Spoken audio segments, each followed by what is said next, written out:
Shabbat Shalom, everyone. My name is daughter of Yisrayl Shamariah, and I want to serve you forever as a priestess starting very soon. Please start finding your seats for Sabbath services.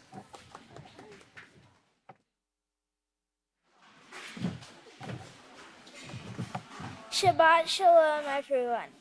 My name is daughter of Yisrayl Sarah, and I want to serve you forever as a priestess starting very soon. It's an honor and privilege to introduce to you the sons and daughters of Yisrayl now entering the sanctuary.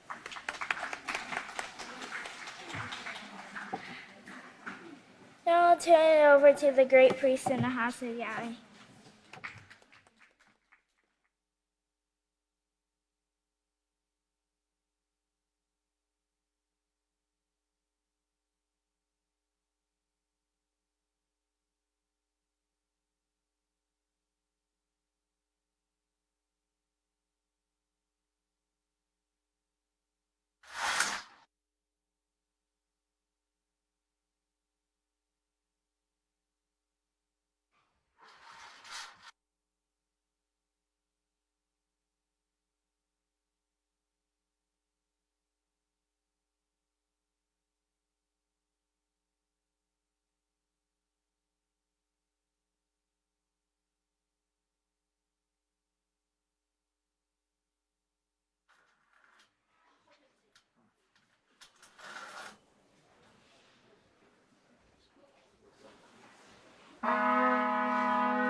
Please be seated for a few announcements.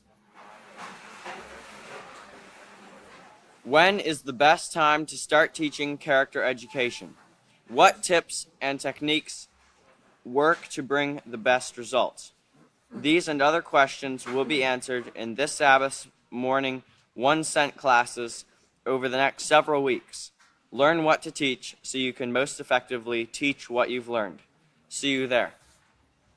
Adult, just a friendly reminder to complete and bring your assignments to class this afternoon.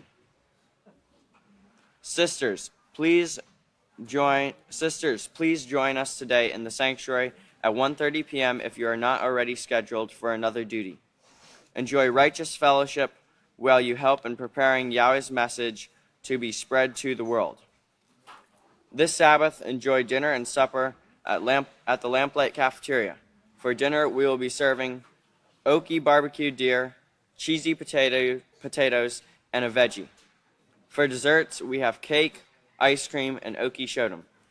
The cafeteria will close at 3 p.m. sharp and will reopen Thursday morning at 7:30 a.m. The men's and women's concession stand will be open at 3 p.m. and will stay open until all are served. The evening meal will be served in the concession area only, starting at 4:45 p.m. We will be serving burritos, desserts, and ice cream. Clean and unclean announcement. Clean. Vogue Cuisine mushroom soup and seasoning base. Clean. Easy Melts Zinc Blueberry Blast. Clean. Hydrox Cookies. Clean. Las Palmas Enchilada Sauce Salsa Para Enchiladas. And that's all the announcements I have. And if you all please stand, we'll have opening prayer.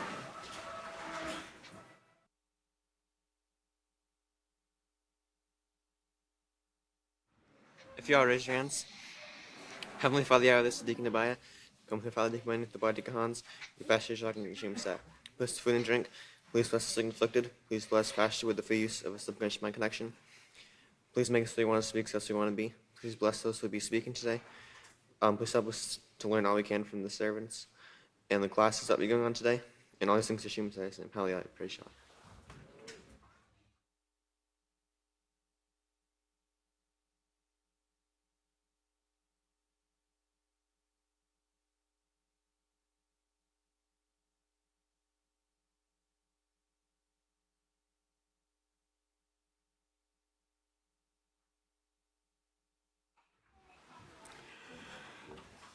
Heavenly Father, Yahweh, this is your servant, Kohan David Hawkins, coming to you in unity with the priest of the house of Yahweh, through your last day's witness and servant, the great Kohan Yisrayl Hawkins, and to our great high priest, Joshua. Heavenly Father, Yahweh, as the smoke of this incense arises, it arises with our prayers of the saints gathered here in the sanctuary of the great house of Yahweh. It also arises with the prayers of all your called out ones, those whom you are calling out from the world at this time, spread throughout the entire earth, and able to listen to this message from your last day's witness, Yisrayl Hawkins, because of the prophecies that the prophet Daniel said that technology would increase in the last days. And Father Yahweh, we come to your house to seek your face. We seek your face. We see the examples of the life of our great high priest Joshua and his teachings and his sinless life that he led, and we seek to be like him.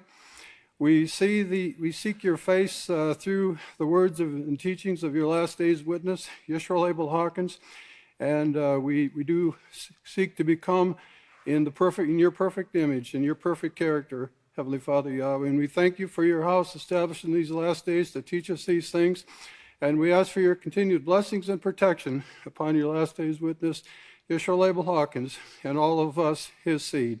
And in his authority, through our great high priest Joshua, we praise you and thank you. Hallelujah, Yahweh.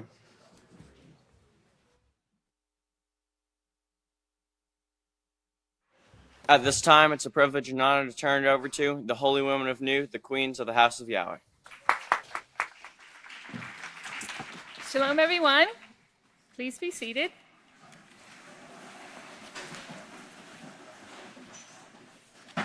Okay, the title of my speech today is The One Man in These Last Days Who Has Been Chosen and Anointed by Yahweh to reside in the Chief of the Nations.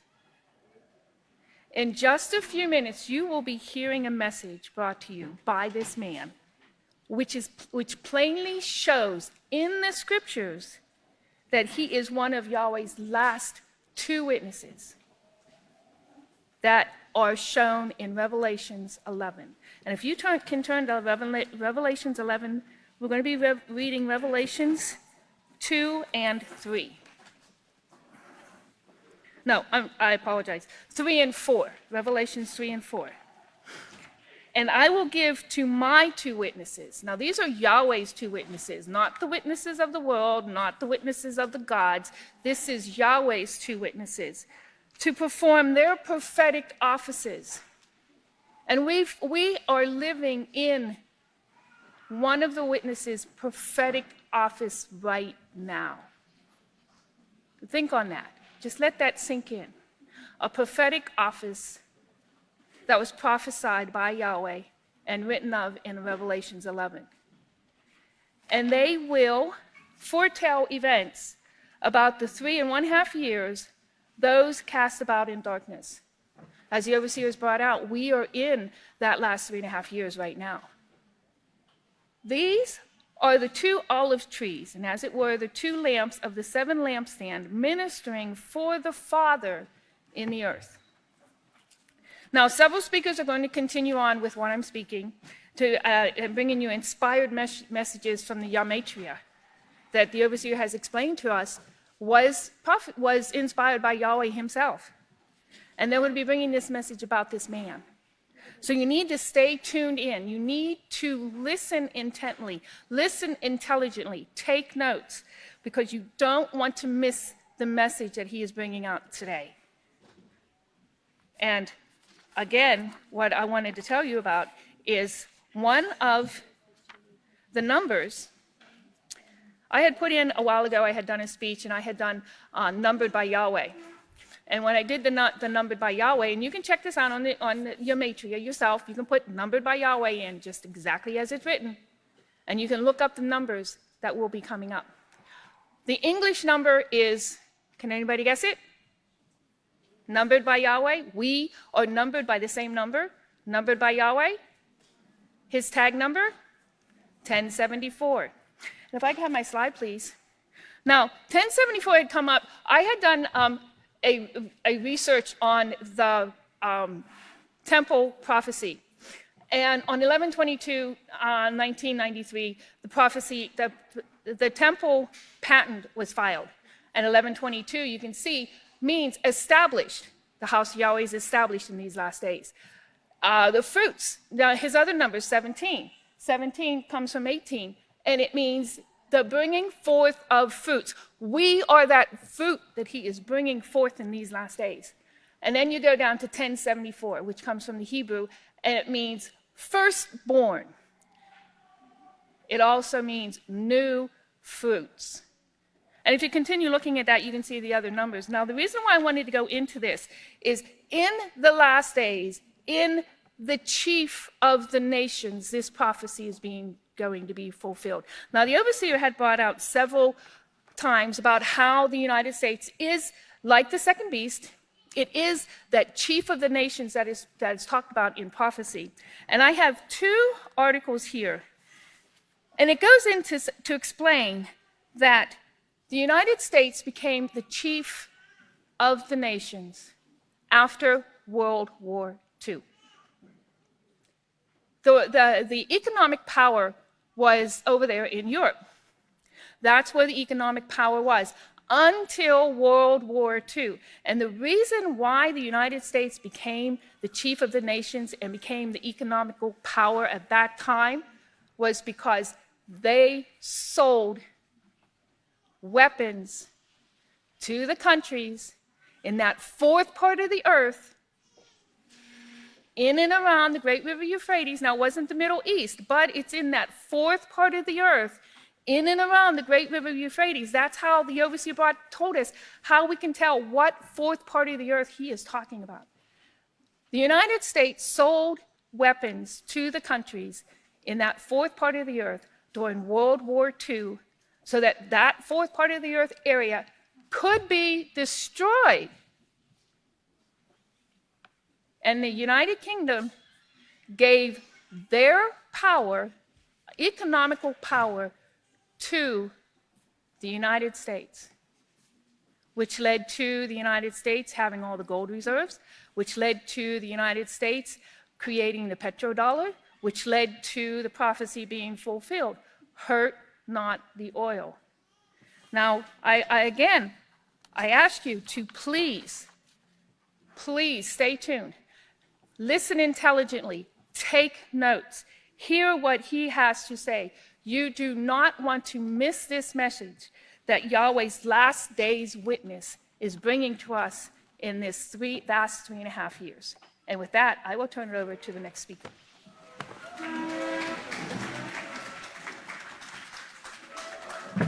Shabbat Shalom, everyone. You can be seated.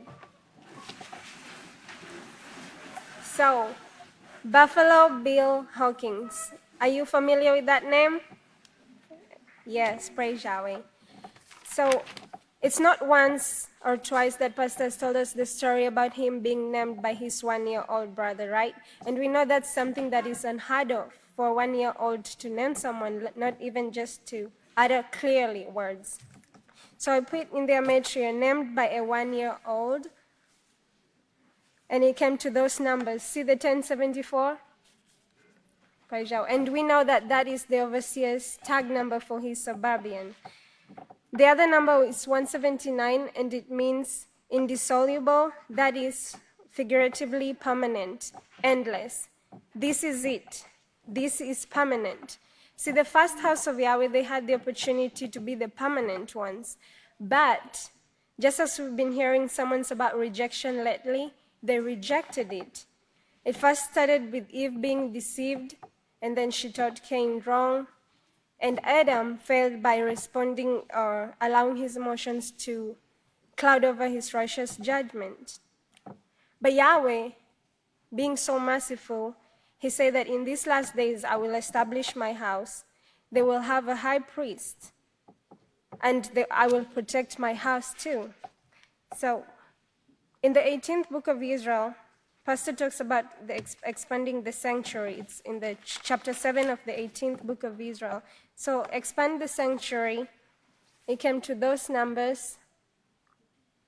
And the first one, 219, it means luminous, that is figuratively prosperity. And it's from 215, which means illumination or concretely luminary, in every sense, including lightning, joyness. And it's from 215, which also means to be causatively make luminous. And when you talk about this luminousness, you think about light. And we all know that the laws of Yahweh are light. The other number is 1314, and in the Greek it means to guard thoroughly, that is protect. And we know that this is the only place in the whole world that is protected at this time. And it's also the sanctuary city. Sanctuary city, 1074. Again, that is the overseer's tag number for his suburban. And as we heard from the Sabbath that the women did the presentation, it's clear that the word of the overseer has gone out to the whole world to come home, come to the house of Yahweh. And why is that? Because the saints will be delivered at end days. And when you put that in the Yametria, the saints will be delivered at end days, you have a 322 among those numbers. And we know that's the overseer's tag number for his van. So who are the saints? The saints are those who keep Yahweh's laws. True saints, 1074. Again, that is the overseer's tag number for his suburban. And it's not only just the 1074, we also have the 828, which is the overseer's date of birth, the 28th of the 8th Roman month. So that is so undeniable. You agree? Praise Yahweh.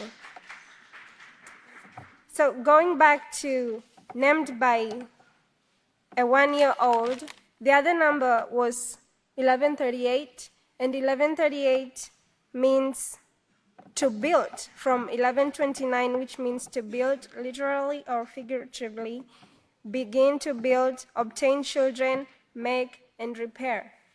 Yahweh is building us up, the house of Yahweh. Yahweh is establishing us up as the people. We know that the house of Yahweh is not just this building, it's the people who are in it.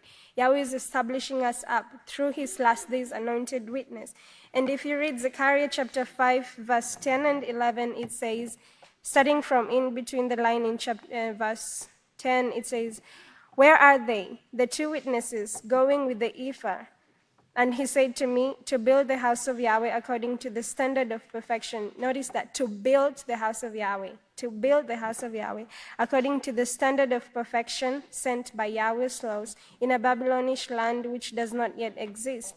And it will be established at that time when the two witnesses are called out to their work as the established place, the habitation of Yahweh, the house of Yahweh.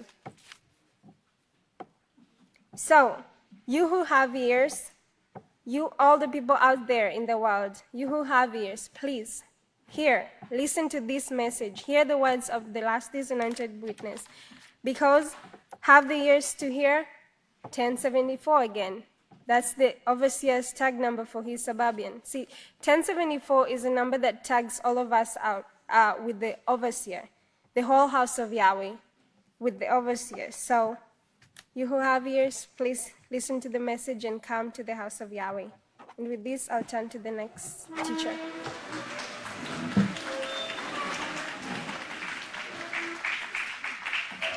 Shalom, everyone. Please be seated. All right, so we're going to be going over a gematria that we have here, the N. Could we get that, please? All right, and we have the three numbers 56. I'm sure we all know what that one is. 336 and 162. Okay, so now we have the definitions. You can see that. We're going to go over that first definition. Hebrew word number 162. We see there the word expressing pain. Oh, alas. And tie that in with the N. What does that make us think of? What scripture? We have the Greek word, Greek 162, from Greek 164, to capture, to lead captive. And then we have 164, a spear or a prisoner of war. And those two, we have Revelation 18, remember, alas, or woe, that great city that fell in 1 hour. And the leading captive, that's in Revelation 13 for a reference. Remember what Overseer taught us there? Actually, you can turn there right quick. Revelation 13, verse 10, he who is for captivity will go into captivity. He who is for the sword must be killed with the sword. This is all in the time of the end. Herein is the patience and the faith of the saints tested. All right, so back to our definitions. We have the Greek word number 336 from 337, and that's an act of killing or death. 337 means to take away violently, abolish, murder, kill, slay, and put to death. We know that's all prophesied for this time period. Now get that Hebrew word number 56. You see, it's the Hebrew word abal, which is the root word for able. We all know that, right? Yes, to bewail, lament, mourn, the Greek is from 1108, ignorance. Okay, so going with that able, that's us, the house of Yahweh. That ties us into this time period of the end, the time period of the killings, the murders, the 1 hour burning, the leading into captivity. That's what the quartet is all being a part of right now. And our job in these last days is to preach the message of the kingdom of Yahweh. That's what Yeshua said that we would do in Matthew 24:14. And just like we've been seeing, the tag number, 1074, able, that's on everything in this generation. All of us, we're all tagged with our overseer's tag number. Micaiah 4:1-3, we know that in the last days, Yahweh said he would establish his house. The last days is the end, or that generation. Now, we want to get into the word end of the age in the book of Yahweh, Matthew 24:3. Let's read that. Matthew chapter 24, where Yeshua is doing the speaking, in verse 23, on page 752 in the book of Yahweh. Now, as he sat on the Mount of Olives, the disciples came to him privately, saying, "Tell us, when will these things be? What will be the sign of your coming and the end of the age?" Now, you see that word age in the King James Version, it says world, the end of the world. Okay? That word world, in the Greek, it's Hebrew number 165. And if we can have that, you see right there, the words underline and age. Messianic time period, or of present or future. And then you have other words, ever, world, never, evermore, age, eternal. Now, if you skip down and look to where it says the primary stress of this word is time in its unbroken duration. Skip down again where it says means an age or era, where it says 1b. Do you see the word time? Period. Time viewed in relation to what takes place in the period. Now, we just went over some of the things in a nutshell of what's taking place in this time period, the killing, the murder, and at the same time, Yahweh's house prophesied in the last days. But that word world, it doesn't mean, Yahweh's not saying the end of the world, the end of the earth, right? Like the earth is just going to somehow get chopped off or something like that, or quit existing. It's not the end of the world, neither is it the end of all mankind, but it's the end of a prophesied age or allotted time period. Did you see where it said a time period? An allotted time period. The end of the age is the end of a set prophesied time period. That's the time period that Yahweh allowed to Satan and her gods, 6,000 years. And he showed that in his plan, the way he set things up, like 6 days you should do your own work and the seventh day is the Sabbath, right? 6 of those 1,000-year periods is given to mankind and her gods to show what following sin and the way of sin, iniquity, putting aside Yahweh's laws, evil will bring. And we also know that it's also causing wars in heavens. So all of this is all taking place in this time period. In this time period, we have the house of Yahweh, and we're getting to the end of that 6th day, or that 6 1,000-year time period. This is what our overseer is telling us when he spoke the last time, the Feast of Tabernacles. We have 6 days, right, that represents the 6 1,000-year time periods given to mankind. We have the 7th day, which is the 1,000 millennial reign, and then the last great day. Pictures when everything's given over to mankind. And that's mankind that Yahweh said he, in Genesis 1:26, was creating to give him authority. And we see he has 7 works to bring forth mankind. And remember, he told us Abel was one of mankind. Abraham was one of mankind. Yisrayl Hawkins is one of mankind. Yeshua is. And we can all be one of those mankind. And we can rejoice that Yeshua said in Matthew 16:18 that the gates of hell will not prevail against Yahweh's work. And everything's going according to Yahweh's plan. We know that in Yochanan 1:1-3, right? Nothing that is done or has been done is not without Yahweh's permission. Nothing that's going on in the earth or in the heavens is without Yahweh's permission. He's allowing it for a lesson to be taught, and his house will never be destroyed this time. So with this, y'all, please stand. I'm going to turn over to the next speaker.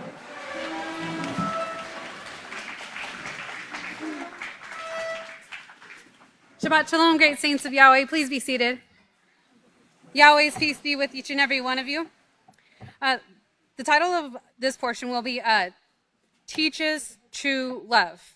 And I want you to put right next to it 1074, because everyone who teaches true love is tagged with that number 1074, which is the overseer's tag on his van. So by a show of hands, has anybody heard of the terms like love is blind, or they wore rose-colored glasses, or there's a thin line between love and hate? Nod your heads. Oh, praise Yahweh. Okay. So it's very interesting. So I'm going to quote from the newscientist.com. New scans of the brain's hate circuits, quote unquote, have confirmed similarities between these two powerful emotions. So I looked up the definition of love on google.com because we wanted to find what they're defining as love.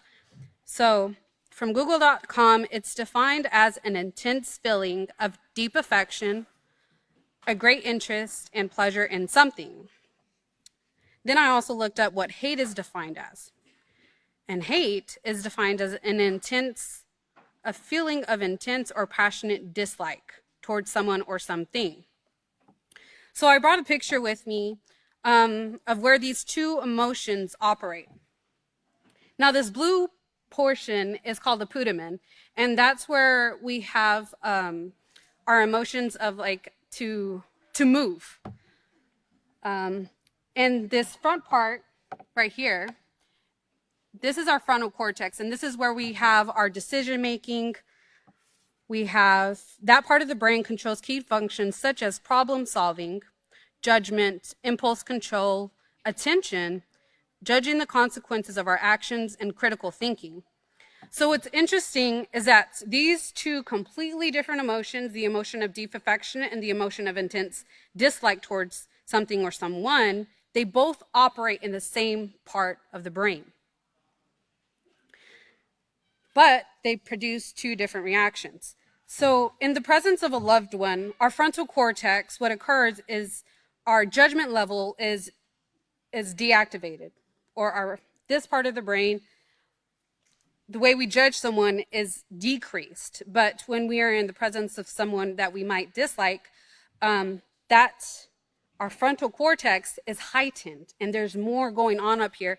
And so I'm going to share with you an example. So somebody comes in and they touch me, and there's someone I'm not too comfortable with, so I'm like, why are they touching me? And in another case, if somebody I'm well comfortable with, it doesn't bother as much. So there's two different reactions, but they both operate in the same part of the brain. So obviously, from this, we can clearly see that our emotions can impair our judgment or our decision making.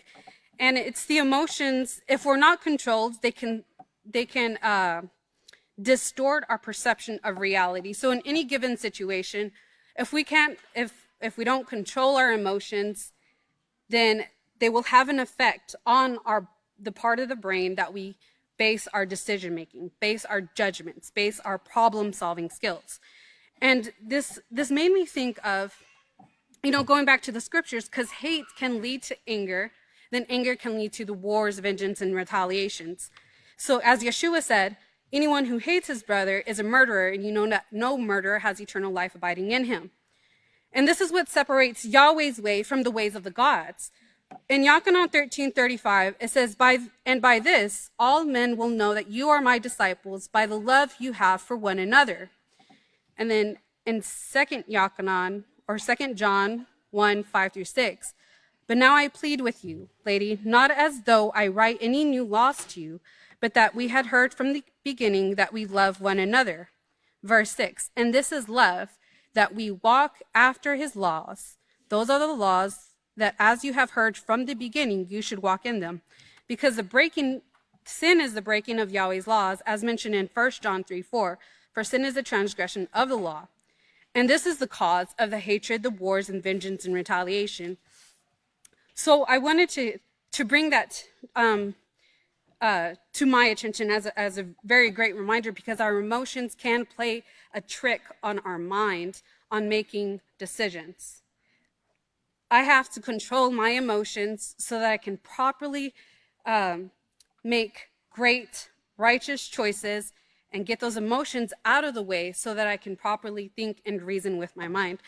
And with this, if you go on toward love and righteous works according to Yahweh's laws, statutes, and judgments, as we prepare for the great feast of Passover and unleavened bread, if you'd all please stand, I would like to turn it over to the next teacher.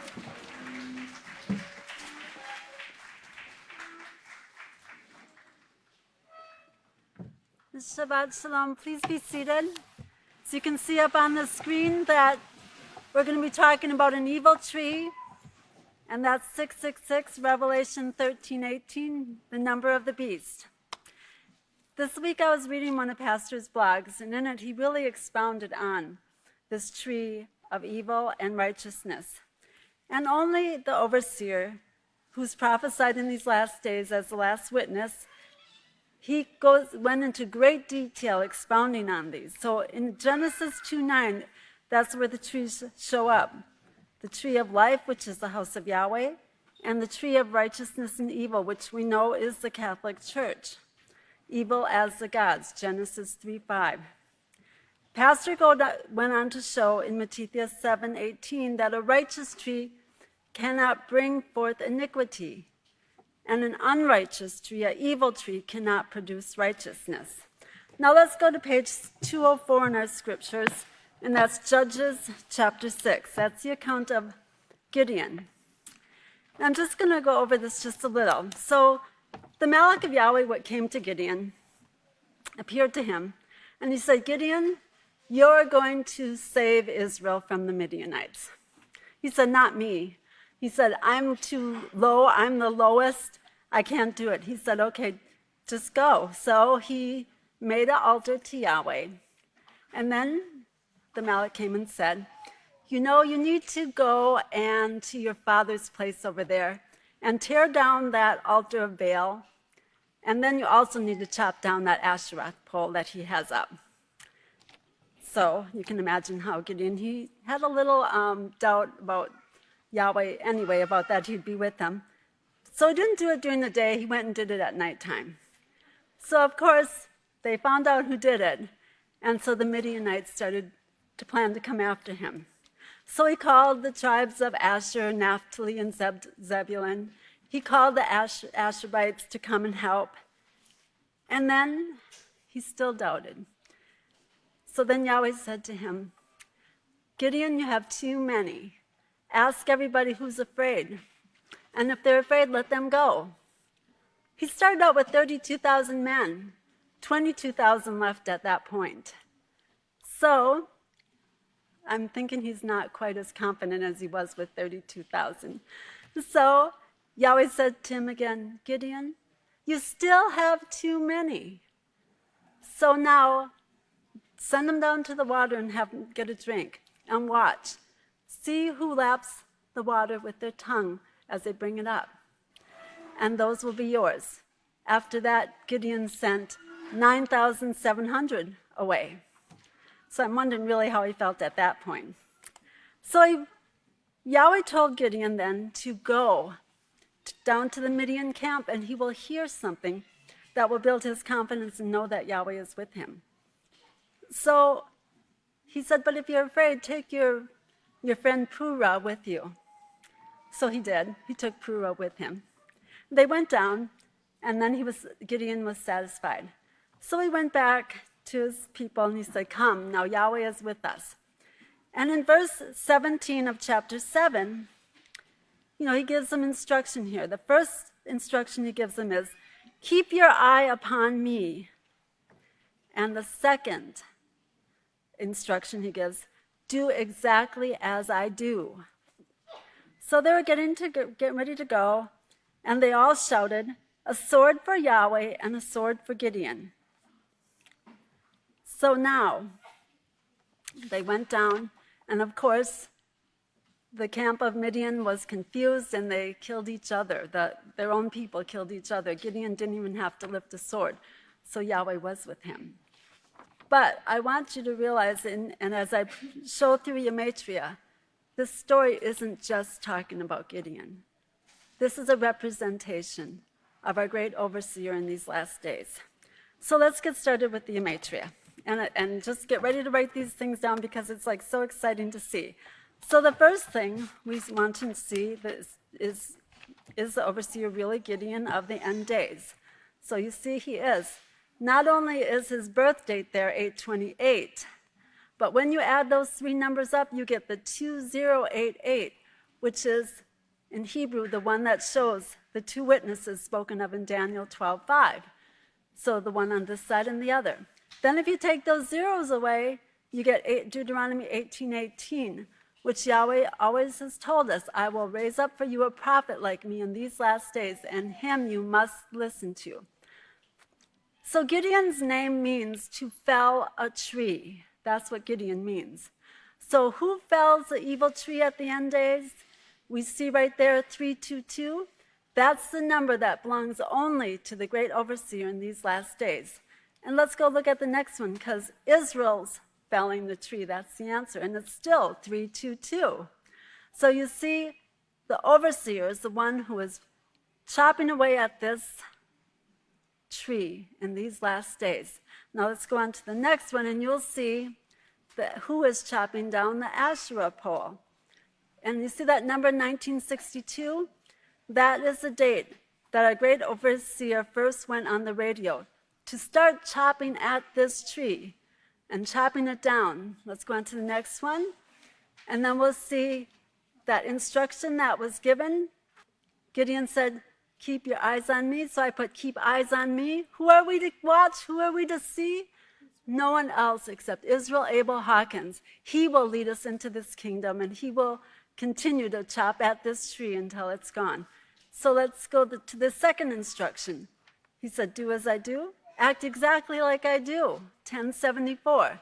If you see Israel Hawkins, if you walk like Israel Hawkins, you're going to be successful, because he is the one that's making a way for us into this great kingdom. Now remember what they shouted? Well, we'll shout, a sword for Yahweh and for Israel. And you see that 2022? That's Isaiah 2:2, Micaiah 4:1. In the last days, I will establish my house, Yahweh says. I will establish my house, and it's through his house that we will enter into the great kingdom of Yahweh. Now, what is the axe? Look at that, 828. It's amazing that this is the man that is chopping down at the tree. As Luke 3, you can put that in my note. Luke 3 says that axe would be laid at the root of the tree. Now there is only one, and that's this one right here. He is the one that is chopping away at the tree. We are in support of him, so when that axe gets heavy, we can help pick it up too. Now, the more we get behind this man and support him and encourage him and help him, just as he has always done for us all these years, this tree is coming down, this Catholic Church is coming down, and it will never come up again. Because this is the man that will put an end to all suffering, sin, under the beholding of Yeshua and Yahweh's guidance, of course. But he is the one in these last days that Yahweh has ordained. And I would encourage you, if you're sitting under one of these trees, if you're not sitting under the tree of life at the house of Yahweh, get out from under any other tree you're sitting, because it's going to fall soon. So just as the apostles had the axe of the apostles, we have the axe of Yisrayl Hawkins. At this time, let us turn it over to the next speaker.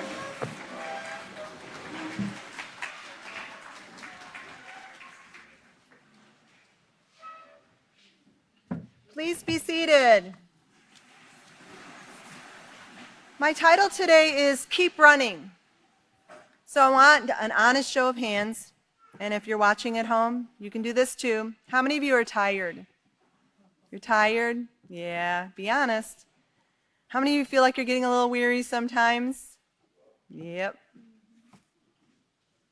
It's time to get on a new pair of running shoes. Okay?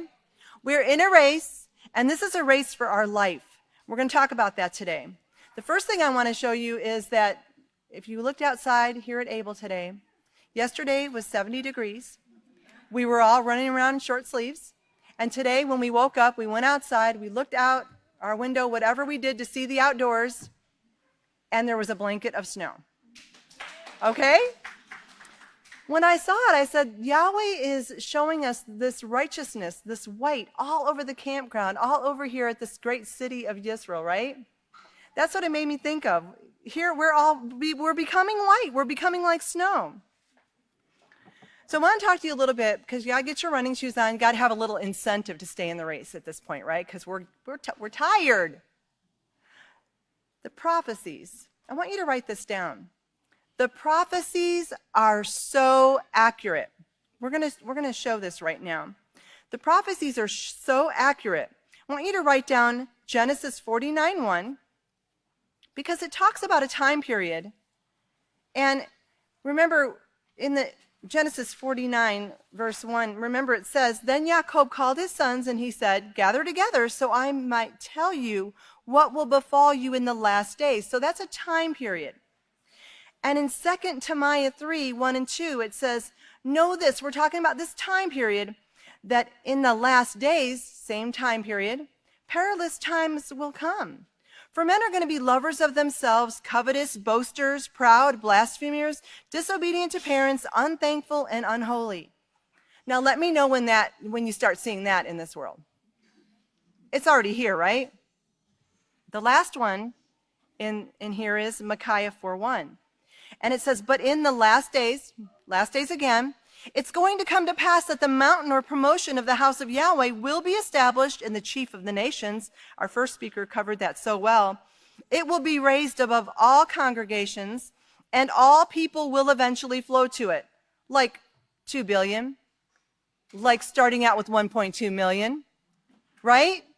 Do you see where this prophecy can definitely come to pass? That's giving us the incentive to stay in the race. Even though we're tired, we can see that these prophecies are coming to pass. Now, I don't even have time to talk about how the witnesses were born, chosen. Specific details were given about their lives in Isaiah 44, 1 and 2, Isaiah 49, Zechariah, chapters 4 and 5. You want to keep running? There's a little incentive. We know one of these witnesses. We are allowed and blessed enough to be sitting at his feet and learning directly from him all the time. No other generation, no other people could say that, but we can say that. We can boast a little bit about that. We're learning directly from the one that Yahweh has sent in these last days. That's amazing. Now I want to talk about wars and specific things mentioned about these wars, okay? Give us a little incentive here. It tells us exactly where these wars are going to be. And you're going to see this on the screen. I want you to write down Revelation 9, verse 14. Revelation 9, verse 14, it says, saying to the last Moloch, we just talked about who that is, that last witness, right? Saying to the last Moloch, which had the trumpet, loose the 4 angels who are bound in the great river Euphrates. So that gives us a place where these wars are going to be let loose, right? Everybody know where the great river Euphrates is? Okay, it's in a particular 4th part of the earth, right? And remember, it talks about that 4th part, that 1/3 of the men will be killed in that 4th part. You divide the earth in quarters and you get that 4th part. It's so amazing that Yahweh, thousands of years ago, could allow men to be inspired to write about these things for our learning, and that we could be actually blessed enough to see this in our time period. I mean, who are we? Where were you before you came here? Nothing, right? Out there just blindly going and doing whatever, but Yahweh saw fit to choose you, to plunk you here in this race. Get your shoes on. Keep that incentive to stay in this race. Now, when are the wars going to be? Back to that same slide. When? Matthew 24:7, and you can see that Yahweh's specific. He says, for nation will rise against nation, nation against nation, kingdom or religion against religion, and there will be famines, pestilences, disease epidemics. We don't see any of those. Disease epidemics, right? Earthquakes, environmental disasters in place after place. They said you usually do not see tornadoes in the first Roman month. Did anyone watch the weather yesterday? Tornadoes in Dallas, and it's snowing here in Abel, right? It's crazy. Half of Australia is on fire. Anybody seen that? But there's no natural disasters to speak of. You know, these prophecies, I don't know, right? Maybe one day in someone's lifetime, these things will all come to pass. No, it's in our lifetime. Get your running shoes on. Stay in the race. Do you see the incentive that we have here? Now we need to see why. Why? What's the point of staying in this race? Why? The earth also is defiled. Why are these things? Why are these wars? Why? Isaiah 24:5, it says, the earth also is defiled because of the inhabitants, because of the people. Because they've transgressed Yahweh's laws. They've changed his ordinances. They've broken his everlasting covenant. Yahweh made a deal with mankind and mankind broke it. Plain. Simple. It's very easy to see. Revelation 6, verse 6. And I heard a voice in the midst of the 4 living creatures, the quartet. There is 4 people, 4 right now, just like the prophecies show, the 4 living creatures saying, a measure of wheat for a penny and 3 measures of barley for a penny. And see that you hurt not the oil. Donald Trump, and I quote, we're there to protect the oil. We're there to protect the oil. We're there to protect the oil. It matters not about the people. So now you see why these wars are taking place. So we know where, we know when. This time period, which is a generation is not a day. A generation, a time period, the end, it's a time period. It's not a day. And guess what? Get your running shoes on. You're in that time period right now. I want to show a few news articles that took place just this week. This is just this week. And Pastor said that, you know what? He didn't think it was going to be this Passover. He said he thinks it's going to be next. But these things can occur overnight, and I want to show you the escalation that we're seeing. Uproar and consequences mount for Trump after Soleimani killing. Iran strikes back at U.S. with missile attack at U.S. bases in Iraq. Iran retaliates for General Soleimani killing by firing missiles at United States forces in Iraq. U.S.-Iran showdown. Who's been teaching us about this showdown? Who? Anyone that's a pupil at Israel Hawkins knows that we learned about this showdown long before they ever started showing down. Okay? And then the last article on there is how close are we? Wait, let me finish that one. U.S.-Iran showdown has left some wondering, will we have World War III? And the last article, how close are we to World War III? The trending thing that was going around this week on the internet was World War III. Now, why would they be worried about that now? Could it be because they see all these things taking place? If your shoes are untied, little runners, I want you to get your shoes on. I want you to tie up your laces, and I want you to get in that race and keep that incentive to stay running. Run, run, run, little flock.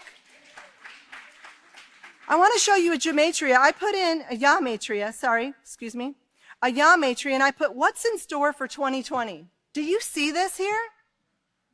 In the Greek, 2:14, to vociferate, that is to wail, to clang, tinkle, wail. Greek 16:13, to disturb wholly, exceedingly trouble. And it's from 1537 and 50:15. And in the Greek 50:15, for time's sake, I'm going to just read that. To stir, agitate, trouble. Get those shoes on. And 1264 means to stir, agitate, trouble. It all means bad stuff. War, dispute, fighting, strife. You got it up there on the screen. They're giving me the stop sign. But what I really want to tell you is read this magazine right here, right there. Read that. That's the first Roman month prophetic word magazine, and you're going to see it all right there. There's a time period. Our pastor, he writes so that we will read. So read, and he'll continue to write. So for all the end and the conclusion of all this is 2 Kepha 3:11. With all this going on, great house of Yahweh, what manner of person ought we to be in this race? Don't be dropping out of this race. Don't be getting tired. Don't be giving in. Don't kick your shoes off. Lay down and relax. It's time to keep running, because you're going to run yourself right into the kingdom if you keep on going, okay? Praise Yahweh. And with this, if everyone would please stand, I'd like to turn it over to the great priest in Yahweh's house.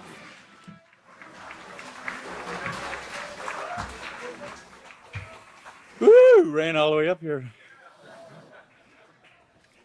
Remember the golden oil, okay? And I just want to remind everybody about the House of Yahweh app.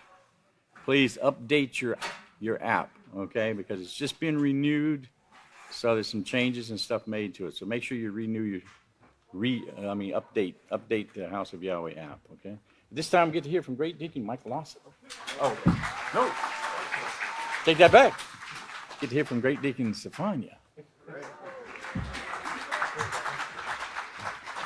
Praise God, thank you. Please be seated.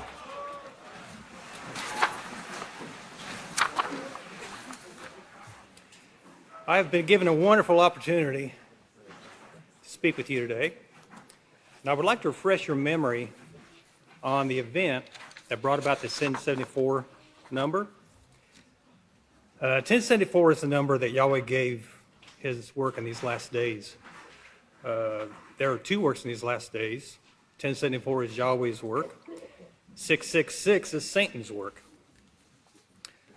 On 12/21/2015, I was putting on the registration sticker on the windshield of Israel Suburban when I noticed the plate number on the sticker that they sent us did not match the number on the plate of the vehicle. The license plate number on the vehicle was 57HBC2. The number they sent him on the sticker was BJ58388. Well, we called the registration office and told them the problem, and they said that our tag number doesn't exist. Well, we went back and forth with them and with Israel trying to get this straightened out, and they finally made us purchase another license plate. That's when we received the 1074 number. Well, as it turned out, Yahweh caused all this trouble. Now, I know that sounds controversial, Yahweh caused the trouble, but he made it very memorable. And for the reason that Israel's attention was drawn to the number. He says there's got to be something special about this number. I wonder what that number means. And he went in the house, he come out. As I was putting on the plate, he went in the house, came out, and started reading me this number. And he said, Yahweh wants us to have this number. That's how it started. And there's been so much brought out in the Gematria proving this work is 1074. It's undeniable. Turn to 1 Kepha 1, verse 3, please. 1 Kepha, chapter 1, verse 3. Blessed be Yahweh, the Father of our King Yahshua Messiah, who according to his abundant mercy has begotten us again to a living hope through the resurrection of Yahshua Messiah from the dead. Now skip down to verse 5. It says, who are kept by the power of Yahweh through the faith for salvation, ready to be revealed at the end time. Now I want to focus right there. For salvation, ready to be revealed at the end time. This end time salvation has been given the number 1074. It's been cut off for a while. It's been returned to us. It's offered to us. 666 number has never been cut off. It's always been there. But that number wasn't revealed until Israel brought it out in the Mark of the Beast book written in the 70s. Now I asked Israel, when was salvation offered to the world again after it had been cut off? And I thought he would tell us at his birth, at his baptism, at the reestablishment of the house of Yahweh. But he said 1962, when his brother, with him and his brother, when he started their radio broadcast together. And that's an easy date for me to remember because that was the year I was born. Put away the calculators, I'm 57 years old. Israel was 28 years old when he started that radio broadcast. And that's one of his lot numbers. So salvation wasn't re-offered to the world when Israel was born. It was offered when I was born. When the two witnesses started to their broadcast together on the radio.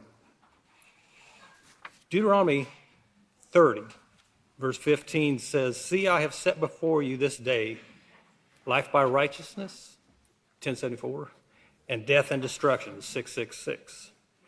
The key word there is and. You got righteousness and death. Two works. Choose life. And before I go, I want to share one thing with you. If you take 1074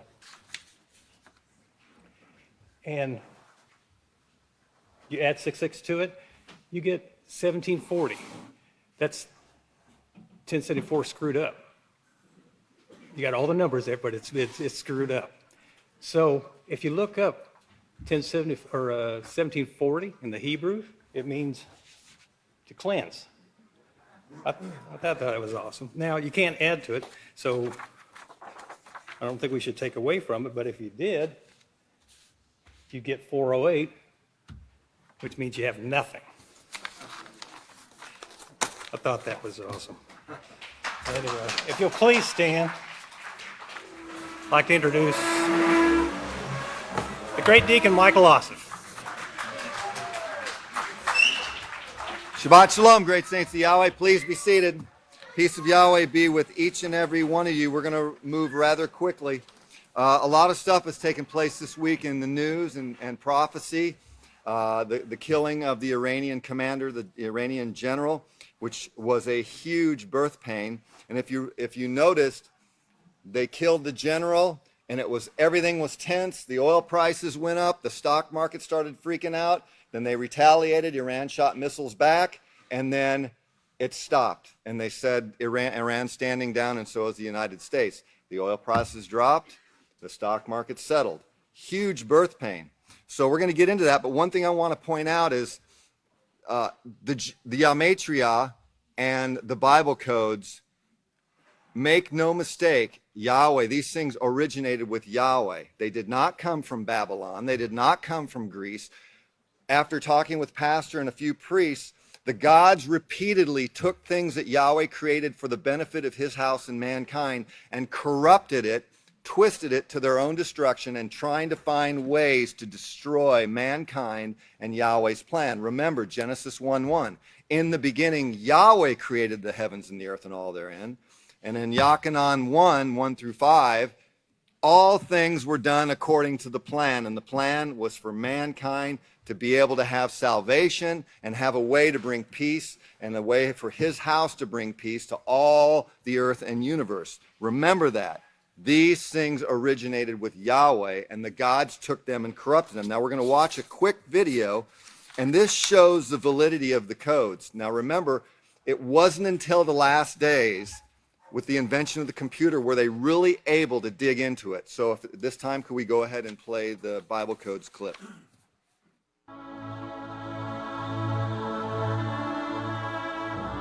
Rabbi Weismandel, through his diligence and determination in his studies of the Torah, made some remarkable discoveries. The word Torah in Hebrew consists of 4 letters, a Tau, a Vav, a Resh, and a He, which are equivalent for us to talk about it as if it was a T, an O, an R, and an H. We should note here that the Hebrew alphabet consists of 22 letters that are essentially consonants.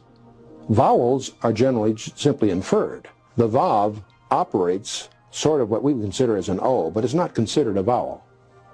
In the book of Genesis, if you go to the first equivalent of a T and count 49 letters and then take the next one, in other words, the 50th letter, is the equivalent of what we would consider a Vav. It's what we would consider an O. You count another 50 letters, it's a Resh, or like our R. You count another 50 letters, and you come to a He, or like an H. In other words, it's as if you found a T-O-R-H at 49 letter intervals. It spells the word Torah. Rather remarkable in its own right, but one of those things you could dismiss as just a happenstance. But when you get to Exodus, you discover the same thing happens. You come to a T, 49 letters plus 1, you get to the O, the R, and the H the same way. And so again, this starts to look very designed. In fact, it's rather interesting that this number 50 are the number of days from the Exodus to the giving of the Torah at Mount Sinai. In pursuing this further, you go to the book of Leviticus, the 3rd book, and nothing like this happens. But you go to the 4th book of the Torah, the book of Numbers, the same thing happens, but only if you spell Torah backwards. Kind of weird. You go to the book of Deuteronomy, again you find the equivalent thing, but only if you spell it backwards. Now, you wonder, what does this mean? And you stand back from it all. It's as if those 4 books are pointing to the middle book, 2 forward, 2 back, to the book of Leviticus. So you examine Leviticus more carefully, and you discover not 49 letter intervals, but 7 letter intervals. Every 8th letter, you have the word Yahweh, or the name of God. And you stand back from this whole thing and you realize the Torah is always pointing to the name of God. Rabbi Weismandel's discovery is the first modern hint of hidden codes in the Bible, and of course has led to using computer to find others. Professor Daniel Michelson at UCLA has estimated that the probability of Weismandel's discovery happening by accident is less than 1 in 3 million.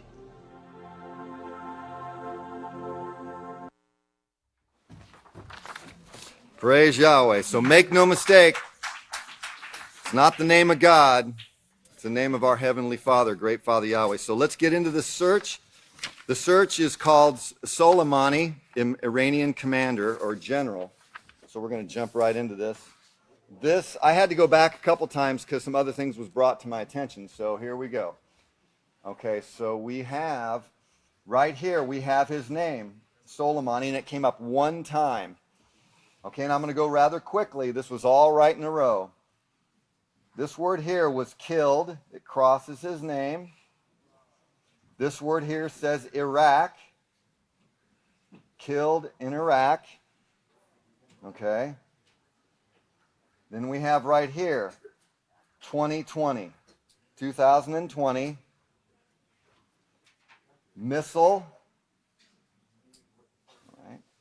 Then we have anger and great rage, which is what the Iranians had developed over that. Okay? And then we have over here, we have war. Fire, great noise. Over here. Then we have Trump. Trump's name came up right there. All right. Violence. Violence is right here. Then this word came up right here, and it's the word beginning, and it crosses 2020, so that shows it was in the beginning of 2020. Then right here we have Euphrates River. Euphrates, and it crosses right here. Euphrates River. Oh, I'm sorry. Euphrates River. Then over here, we have retaliation, which is what Iran did. They retaliated against the United States. Now it gets interesting. And this is what I had to come back and check. I'm just going to read these in a row. You got 15, 16, 17, 18, and 19. And what it is gestation, pregnancy, baby, birth pain. Now remember, they said this, stand down. Obviously a birth pain because it took place, it was incredibly intense, then it just stopped. And there was like great calm, just like a birth pain. And Trump even said the Iranians are standing down, and so is the United States. Now, one thing I wanted to point out real quick to close out my speech is the normal gestation of a woman is 37 weeks to 42 weeks. It used to be the average was 40 weeks, but they said it's dropped over the years, and in 2015 they said it was down to 39 weeks, but it averages from 37 to 42 weeks, which is 259 days to 293 days. From 1/2/2020, when the general was killed, to the anniversary of the signing of the 7-year peace treaty, 9/27, is 269 days or 38 weeks. Something to think about. Watch for more birth pains, and I highly recommend you pull your nuclear baby books out and start reviewing, because you never know, around the anniversary of the signing of the peace treaty, we might have a birth, and it just might be a boy. So with that, if you'll all please stand.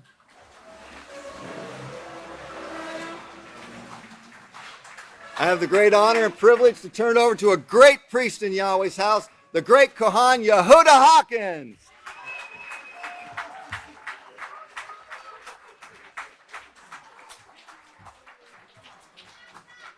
Shalom. Please be seated. We got to do a few seconds of preparation here.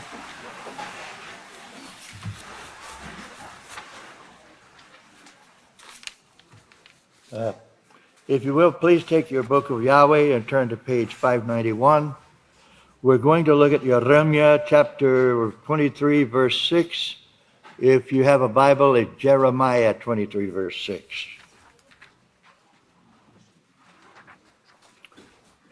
And we're going to have some stuff on the screen here in a minute. I just want to read the scripture first. In his days, Yada will be saved, and Israel will dwell safely. And this is the name that he will proclaim to them. Yahweh Zakanu, Yahweh our righteousness.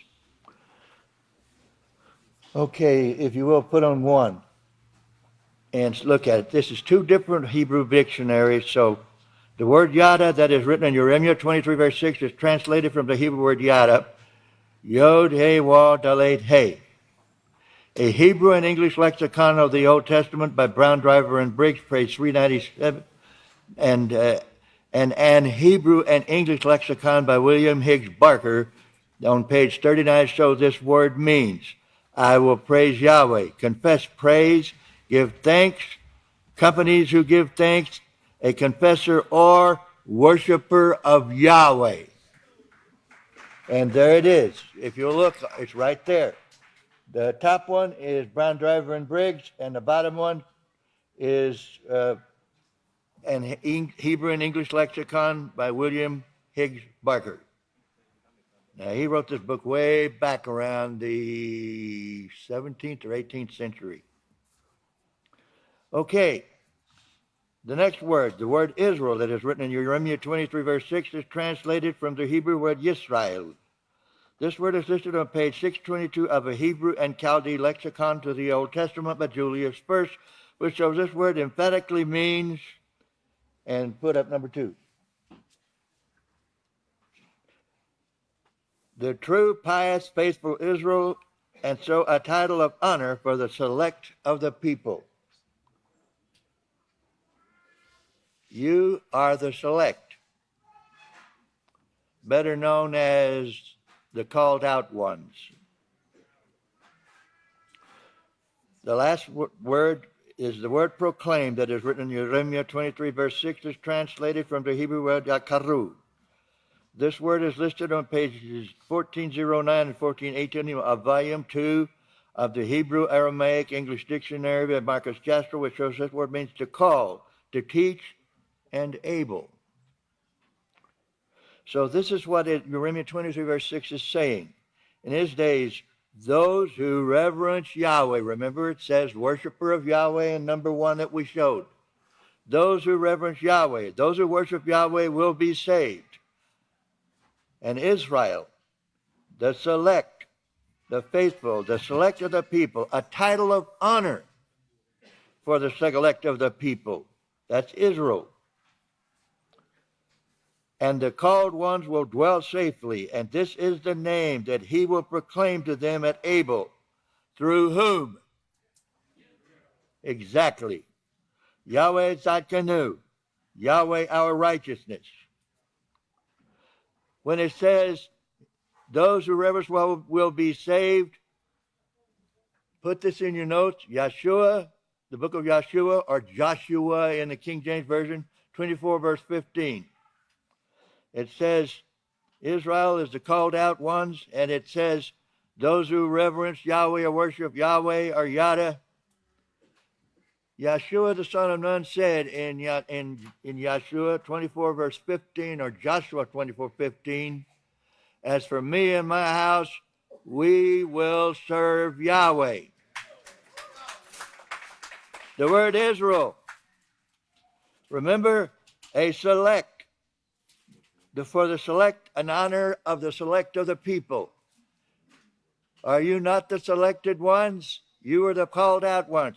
1 Timothy 3:15, the word says, the house of Yahweh are the called out ones, the pillar and ground of the truth. And all of that is in this little short verse. All of that. And it said all these things will occur at Abel. All these teachings and proclamations led by the one sent. May Yahweh bless your understanding. Please be thankful and glad, and think of these scriptures. 1 Timothy 3:15, Yeshua the son of Nun 24:15, and remember, Yada means those who reverence Yahweh, and Israel means the select, the chosen ones, the called out ones of the house of Yahweh, the pillar and ground of the truth. You shall know the truth, Yeshua said, and this truth will set you free from even death. May Yahweh bless your understanding. And I turn the service over to the great Kohan, Isayah Hawkins.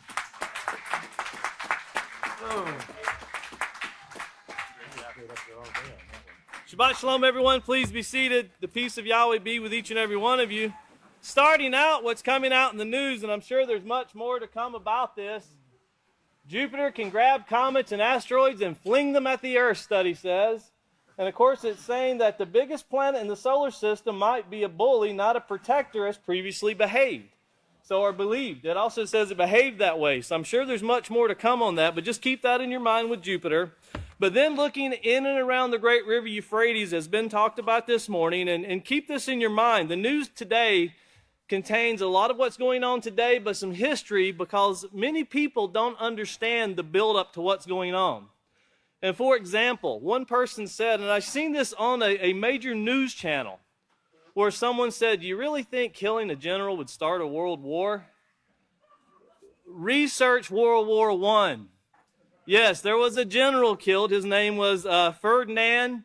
Fran Ferdinand was his name. And of course, him and his wife Sophie were killed, and it started a change of events that led to World War I.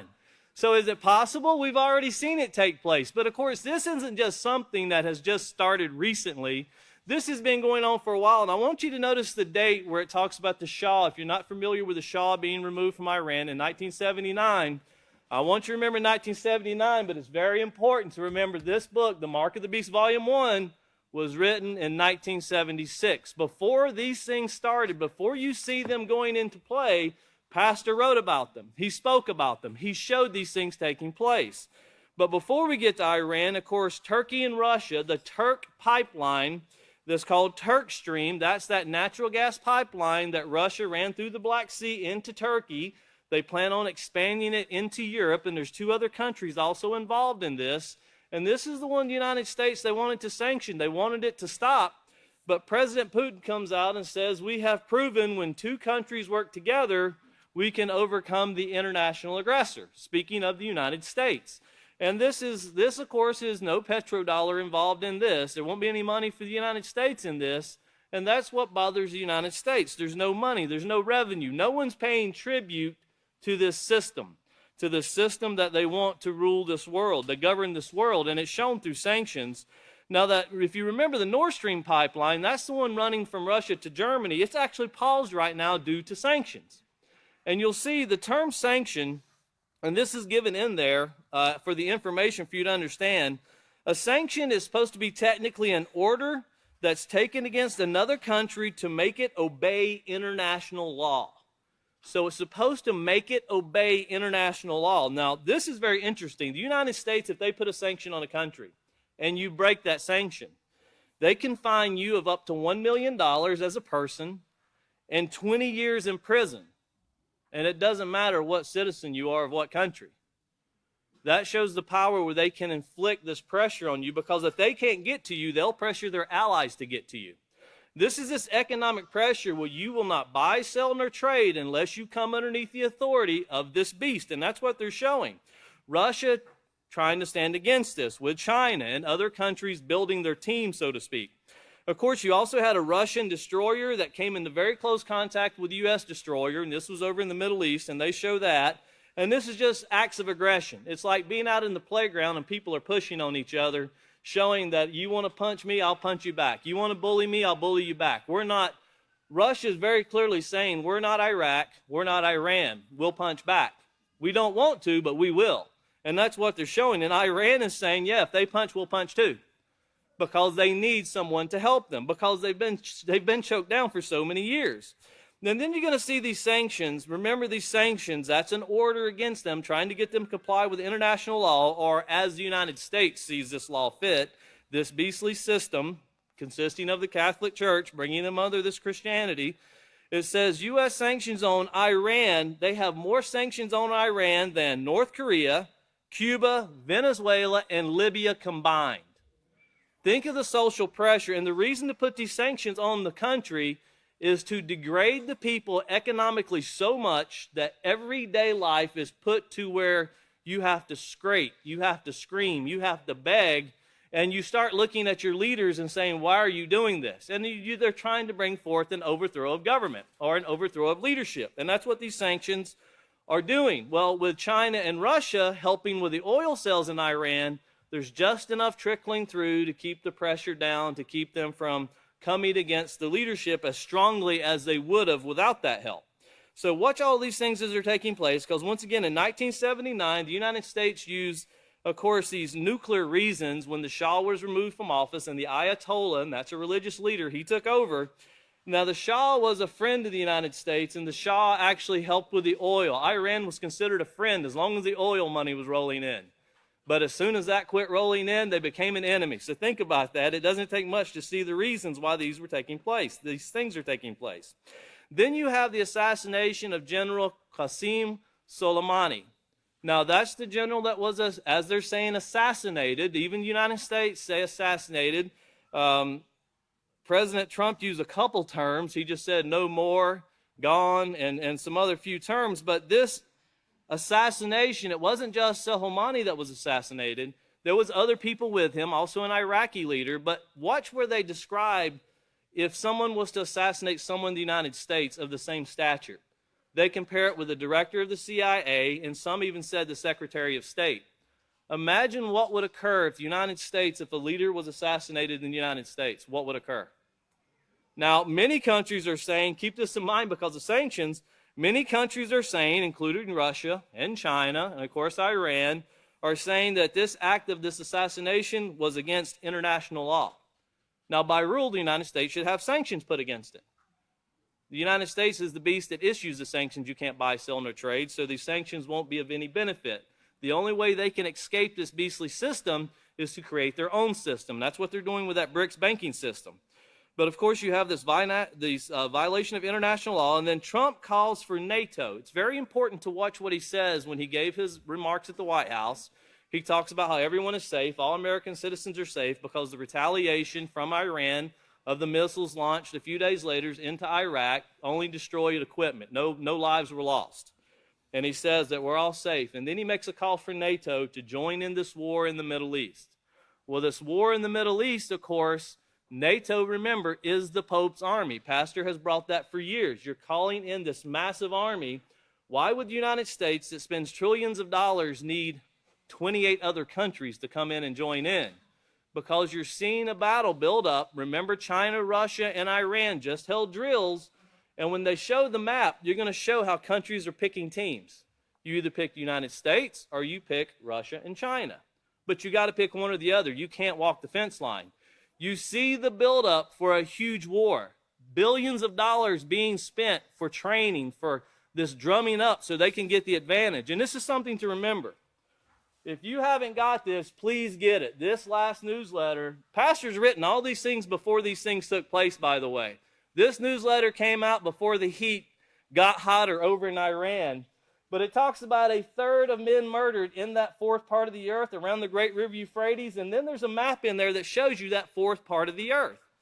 When you see, as I call it, team making, those that are joining themselves with Russia and China, look to see where every one of those countries are at that's looking to join military forces to combat the United States, or as Iran says, the great devil. They're all in that fourth part of the earth, in and around the great river Euphrates, and they're all saying, hurt not the oil. Remember what the United States is doing to Syria.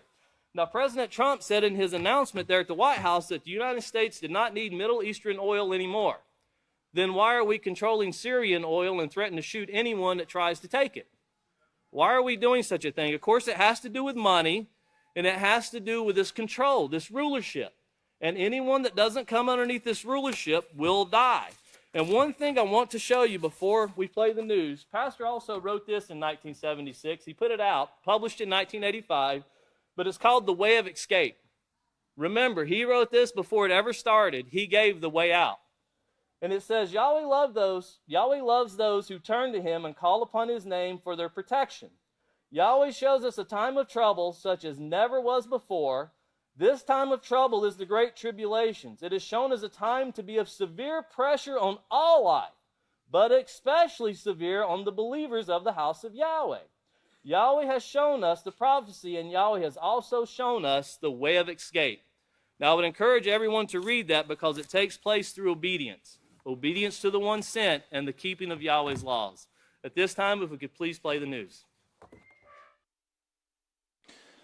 The Middle East is a region of alliances divided between two big military powers, the United States and Iran. Now, the United States has military bases across the Middle East, and its allies include Israel, Jordan, Saudi Arabia, and many of the Gulf states.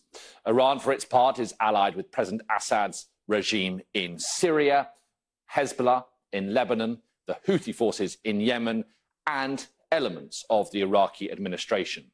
Iraq also has strategic partnerships with China and Russia, and some limited ties with Qatar and Oman. 4 decades ago, Iraq invaded Iran. 500,000 people on both sides were killed, and a truce was eventually agreed in 1988. Iran retook most of its lost territory. The war triggered Iran's more expansive foreign policy that we see today and its pursuit of nuclear weapons, and it built the reputations of some senior commanders, including Qasem Soleimani. In the 1990s and early 2000s, the US fought 2 wars against Iraq and finally captured Saddam Hussein in 2003. Ever since, US forces have been based there on Iran's border, much to the dislike of Tehran. In recent weeks, Iran has conducted big joint naval exercises with Russia and China for the first time in the Gulf of Oman. And Iran has regularly and repeatedly used its proxy forces in Yemen, Syria, and Iraq, as well as Lebanon, to attack US interests and their allies. After the storming of the US embassy in Baghdad just a few days ago, President Trump had clearly had enough. For 20 years, Major General Soleimani was the architect of Iran's foreign policy in the region. Iran will not replace him and his influence easily. We begin with a breaking and major development in the Middle East. The U.S. military has launched a missile strike in Iraq. The strike appears to be retaliation for an attack against the U.S. embassy in Baghdad on Tuesday. Tonight, an Iraqi official tells CBS News that among the people killed is Qasem Soleimani, a powerful Iranian general and the leader of the Quds Force. The U.S. government considers him a terrorist. David Martin is live at the Pentagon tonight. David, this is a significant escalation, and it could be interpreted as going to war with Iran. It certainly could, Margaret. And just to recapitulate what we know, a U.S. official has told me that indeed the U.S. did conduct a strike against a target at the Baghdad International Airport tonight. Another person has told a second reporter for CBS that the target was indeed Soleimani. What we don't have yet is confirmation from a U.S. official that Soleimani is dead. If that is indeed the case, this is the murder of one of the most revered generals in all of Iran, and as far as the U.S. is concerned, a man who has American blood on his hands up to his elbows. During the height of the Iraq War, the forces that he directed in Iraq were responsible for killing more than 600 Americans. And he also conducts covert operations in Syria and Lebanon against Israel, as well as covert operations in Yemen. This is a major figure, the stature of a director of the CIA or the Secretary of Defense or the chairman of the Joint Chiefs of Staff in the United States. David, as you point out, this is potentially a seismic event. Qasem Soleimani, long a wanted man, but no U.S. Strike has been carried out to this point. If the Trump administration confirms it, this is a serious escalation. Mohammad Marandi, we were speaking to before, is the head of the American Studies Department at the University of Tehran. We were speaking to him before. Unfortunately, we lost the line. He's been good enough to stick around and has come back to us now. Mohammed, before we lost you, you were essentially saying that you consider the U.S. action today a declaration of war. Just pick up that thought and explore that for us. Yes, I think it's clearly an act of war. The United States has murdered a senior military official in Iran, a person well known, a person who is highly popular in the country. The United States has also, in my opinion, carried out an act of war against the Iraqi state and the Iraqi people, because they have also murdered Abu Mahdi al-Muhandis, who is a senior Iraqi military official that is a part of the Iraqi armed forces.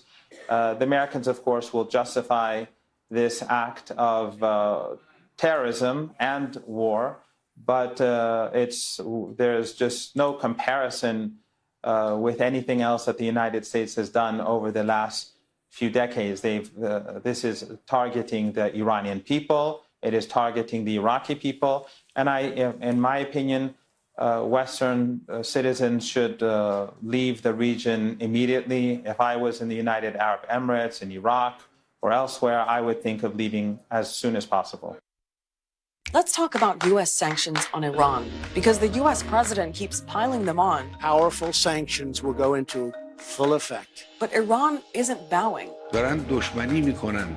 بدانند این دشمنی اونها بی جواب نخواهد ماند. Now, according to this online tracker, America has more sanctions against Iran than it does on North Korea, Cuba, Venezuela, and Libya combined. So what exactly are those sanctions? And more importantly, are they working? The big picture is this.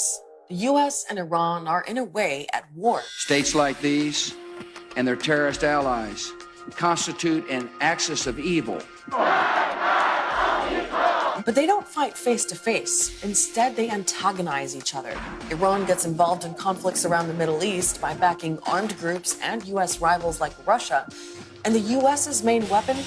Sanctions. Now, the simple definition of a sanction is an official order taken against a country in order to make it obey international law. That could include bans on travel, transactions, or trade. And in Iran's case, it's all of those. Any kind of exchange that directly or indirectly might benefit the Iranian government or any agency of it or any individual who may directly or indirectly be affiliated with it is prohibited under American law. Now, we've read the U.S. Treasury's blacklist for Iran, and it is long. The big ones are a ban on Iran's biggest industry, which is oil, and a ban on any kind of financial transactions with Iran. Plus, its entire steel, mining, coal sectors, dozens of individual people and ministries in Iran's government, banks, insurance, construction companies, ships, and aircraft. There's even a ban on Persian carpets, one of Iran's biggest exports, and its pistachio industry. Now, the penalties for violating those sanctions are serious. The U.S. government can fine a person or company up to $1 million or hand down a 20-year jail sentence, even if they're not American. Because the U.S. has such a strong dollar and so many transactions are conducted in dollars, it means that U.S. sanctions would affect any EU company doing business with Iran. Between having sanctions on its main industries and being blocked from trading with other countries, Iran has become one of the most isolated economies in the world. So when did this sanctions war start? More than 40 years ago. The U.S. long supported Iran's monarch, the Shah. But in 1979, the Islamic Revolution swept cleric Ayatollah Khomeini to power. A group of Iranian revolutionaries stormed the U.S. embassy and imprisoned its staff for over a year. That led to the very first round of sanctions on Iran, with the U.S. freezing billions of dollars in Iranian government assets. And it was just the beginning. Over the next several decades, Iran came under more international sanctions over human rights abuses. Iran was also sanctioned for sending billions of dollars to armed groups in the Middle East, like Hezbollah in Lebanon or Hamas in Palestine. But it was Iran's decision to develop nuclear power that really got the U.S. worried, because Iran now had the tools to build a nuclear bomb. Since 2003, a nuclear crisis has been brewing between Iran, the United States, and its European allies when it was revealed that Iran has 2 nuclear facilities that it did not declare to the IAEA. So in 2011, the U.S., together with the UN, issued a massive heap of economic sanctions on Iran to A, stop any money flowing to its nuclear program, and B, to pressure Iran into potentially striking a diplomatic deal. And that part worked. In 2015, after long and tough negotiations, a deal known as the Joint Comprehensive Plan of Action was signed. A historic deal. The landmark nuclear agreement will mean that Iran has to sharply curtail its nuclear program. The Iranian foreign minister receives a hero's welcome back in Tehran. International sanctions against Iran will now be lifted.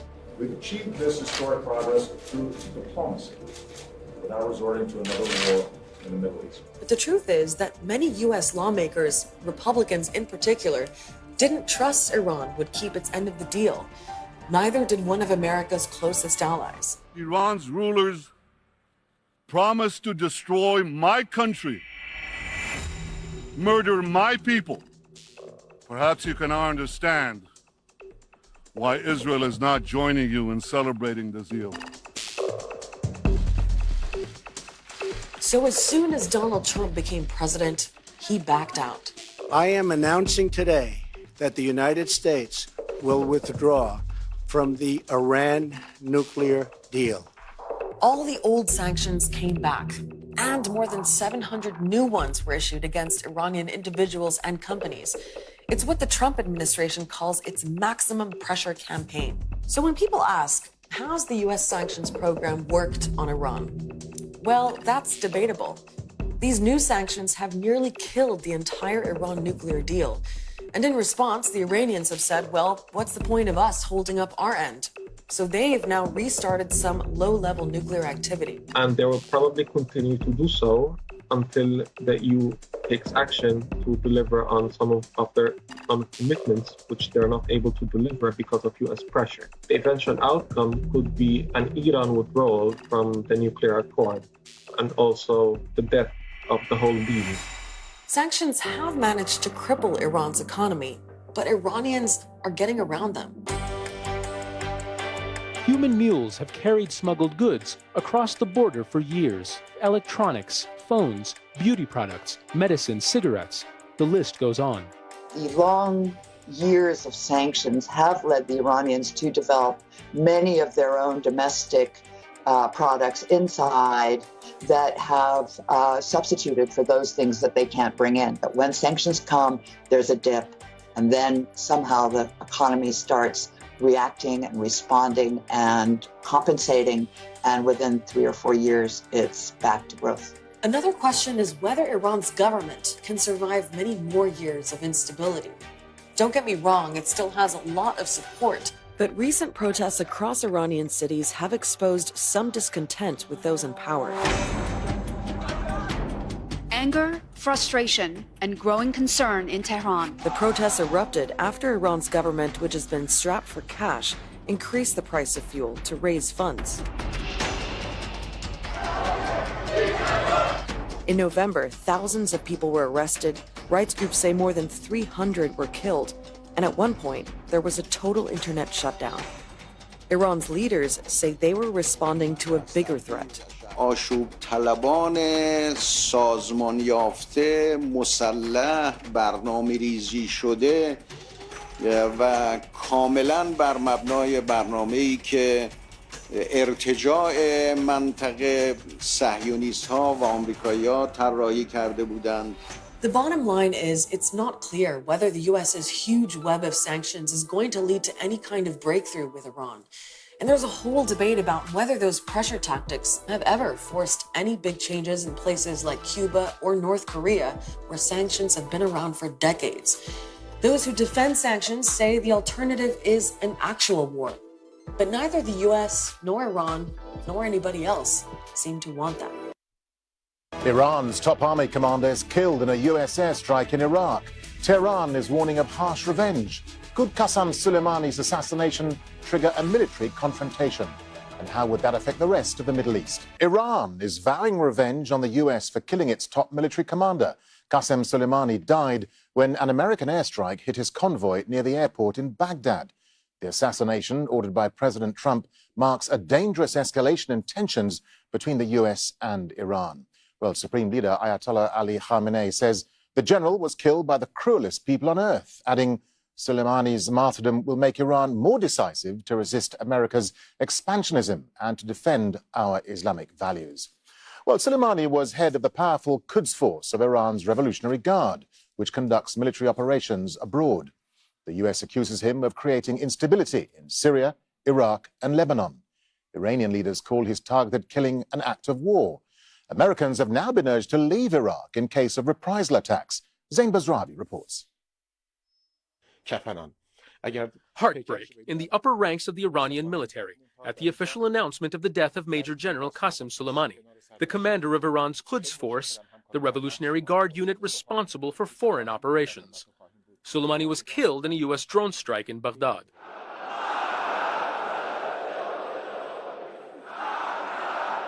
And anger at Friday prayers in the Iranian capital for the assassination of a man who led the charge against ISIL in Iraq and Syria, and whose death seems likely to lead to more conflict. God willing, it is now time to clear and cleanse the region of these devils. It is now time to show more resistance to the Americans and show our resistance with action, to tell those Yankees to get out of here, get lost.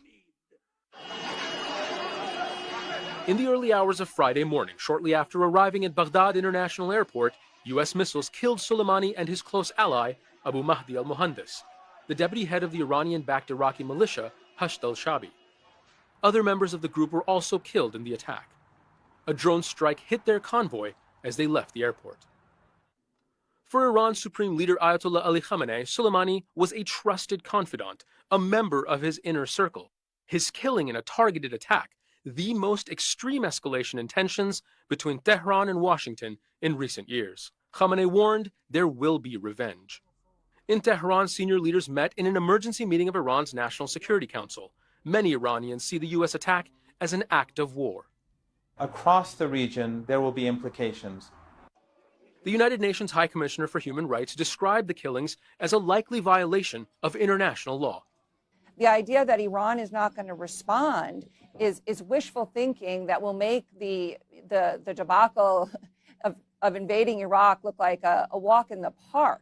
I do not think that President Trump really understands what he's gotten the United States into going up against Iran. U.S. Secretary of State Mike Pompeo tweeted a video showing Iraqis celebrating the attack. While Soleimani enjoyed widespread support for leading the charge to displace ISIL from Iraqi strongholds, some Iraqis blame Iran for instability and interference in their country, and Soleimani directly for the deaths of more than 500 Iraqis in violent anti-government protests, which began in October. Feared by his enemies, inside Iran, Soleimani has for years been one of the most popular national figures in the country. The international face of Iranian resistance to American pressure, he remained largely untouched by the waning popularity in recent years of the country's government over economic issues. Well, in just a few days, there's been a dramatic escalation in tensions between the US and Iranian-backed groups in Iraq. Last week, a rocket attack struck an Iraqi military base, killing an American contractor. Well, 2 days later, the US launched airstrikes against a pro-Iranian armed group, the Hezbollah Brigades, killing 27 of its fighters. Members and supporters of Iraqi militia, who are also supported by Iran, then stormed the American embassy compound in Baghdad. Well, the assassination of Soleimani has divided politicians in the US. Republican Senator Lindsey Graham called it a direct response to Iranian aggression orchestrated by General Soleimani and his proxies. But the Democrats' House Speaker Nancy Pelosi was angry that Congress wasn't consulted beforehand. She said America and the world cannot afford to have tensions escalate to the point of no return. And former US Vice President Joe Biden warned we could be on the brink of a major conflict across the Middle East.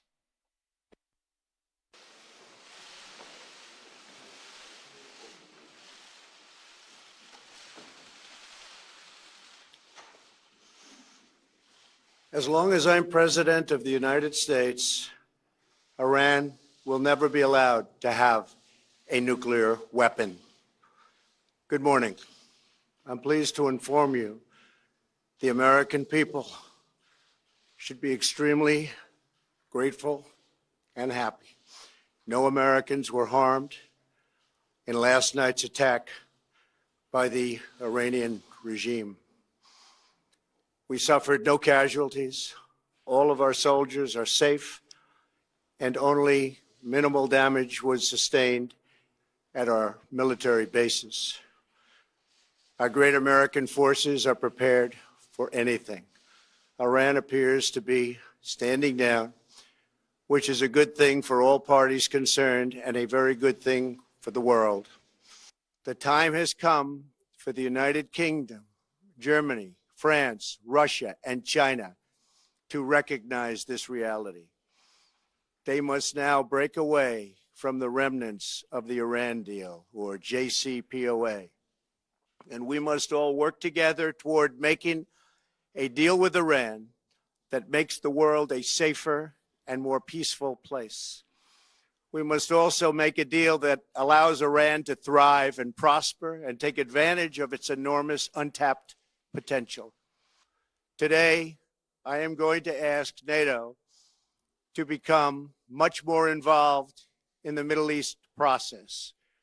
Today, I am going to ask NATO to become much more involved in the Middle East process. Over the last 3 years, under my leadership, our economy is stronger than ever before, and America has achieved energy independence. These historic accomplishments change our strategic priorities. These are accomplishments that nobody thought were possible. And options in the Middle East became available.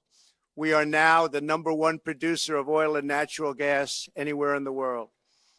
We are independent, and we do not need Middle East oil. The American military has been completely rebuilt under my administration at a cost of $2.5 trillion. The American military has been completely rebuilt under my administration at a cost of $2.5 trillion. U.S. armed forces are stronger than ever before. Our missiles are big, powerful, accurate, lethal, and fast. Under construction are many hypersonic missiles.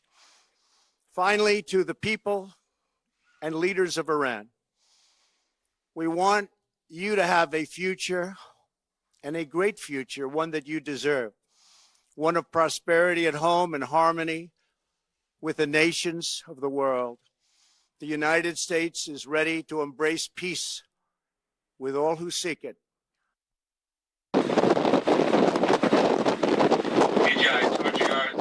The U.S. Navy says a Russian warship aggressively approached an American destroyer in the North Arabian Sea.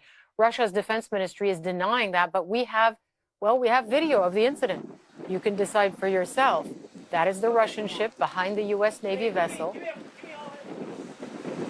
It came as close as 55 meters, and that is very close for vessels that large.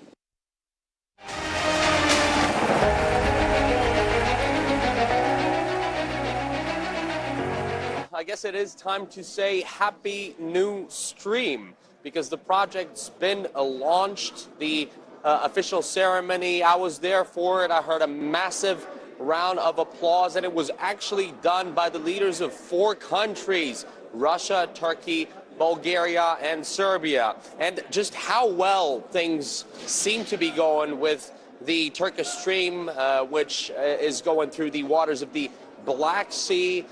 I guess it is fair to say that it's kind of a compensation for all the trouble with a different project, which is called Nord Stream 2.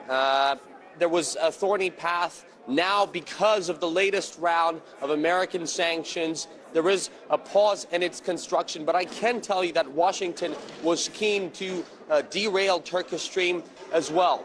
However, because of personal commitment by Vladimir Putin and Tayyip Erdogan, this commitment did show that when 2 major leaders team up to somehow oppose U.S. pressure, that could lead to real success stories. And this is exactly what Mr. Putin talked about during the opening ceremony. The relations between Russia and Turkey are developing in practically all spheres, despite the difficult situation in the world and efforts by some international players to prevent the expansion of mutually beneficial cooperation between our countries. Well, let me just give you some of the specific details about the pipeline itself. Turkish Stream consists of 2 lines. One is intended for consumers in Turkey. The other one goes to southern Europe. It could be extended to as far as Austria or Italy, but the first countries to receive Russian natural gas through the Turkish Stream will be Bulgaria, Serbia, and then, like I said, extensions are possible. So the sea distance of that pipeline is some 900 kilometers. And what's really important here and really impressive is the capacity, because both these lines will be able to deliver more than 30 billion cubic meters of natural gas, again, directly from the Russian port city of Anapa to the shores of Turkey and then further on to Europe.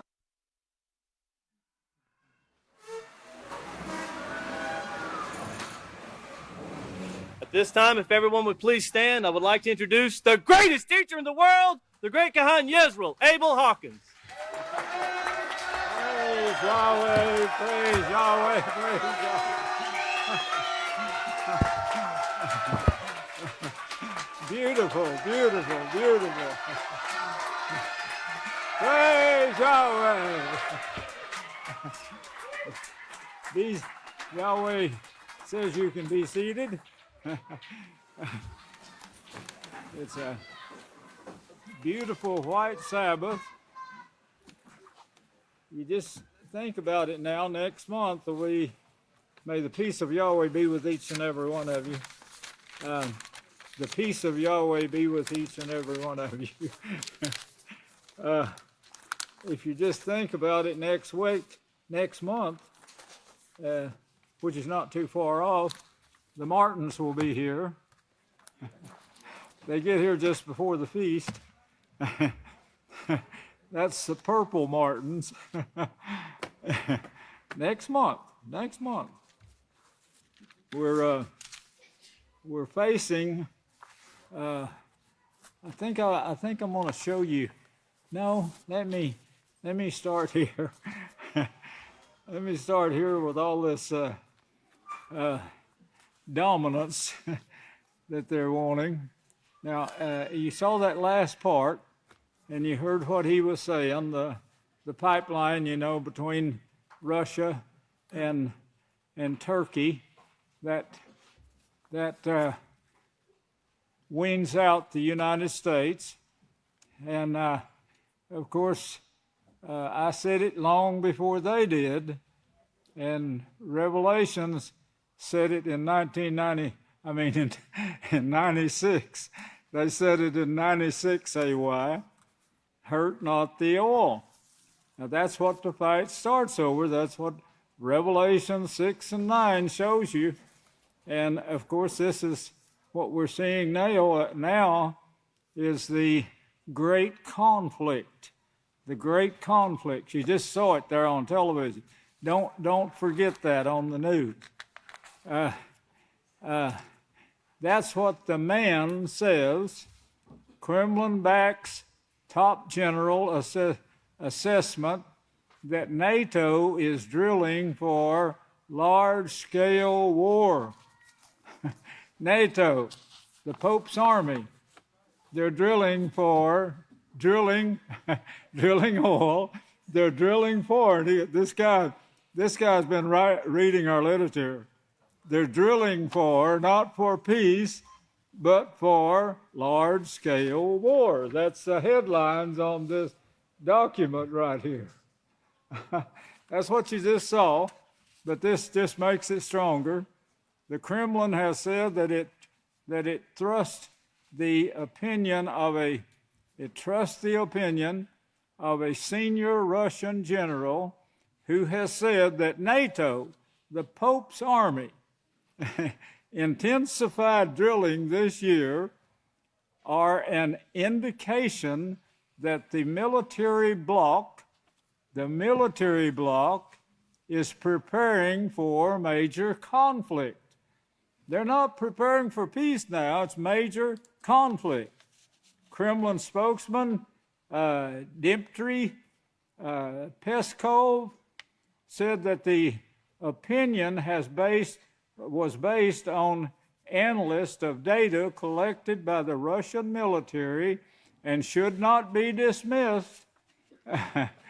Gerzimov said the increased number and scale of military exercises conducted by NATO members this year indicates that the alliance is purposefully training its troops to be engaged in a major military conflict.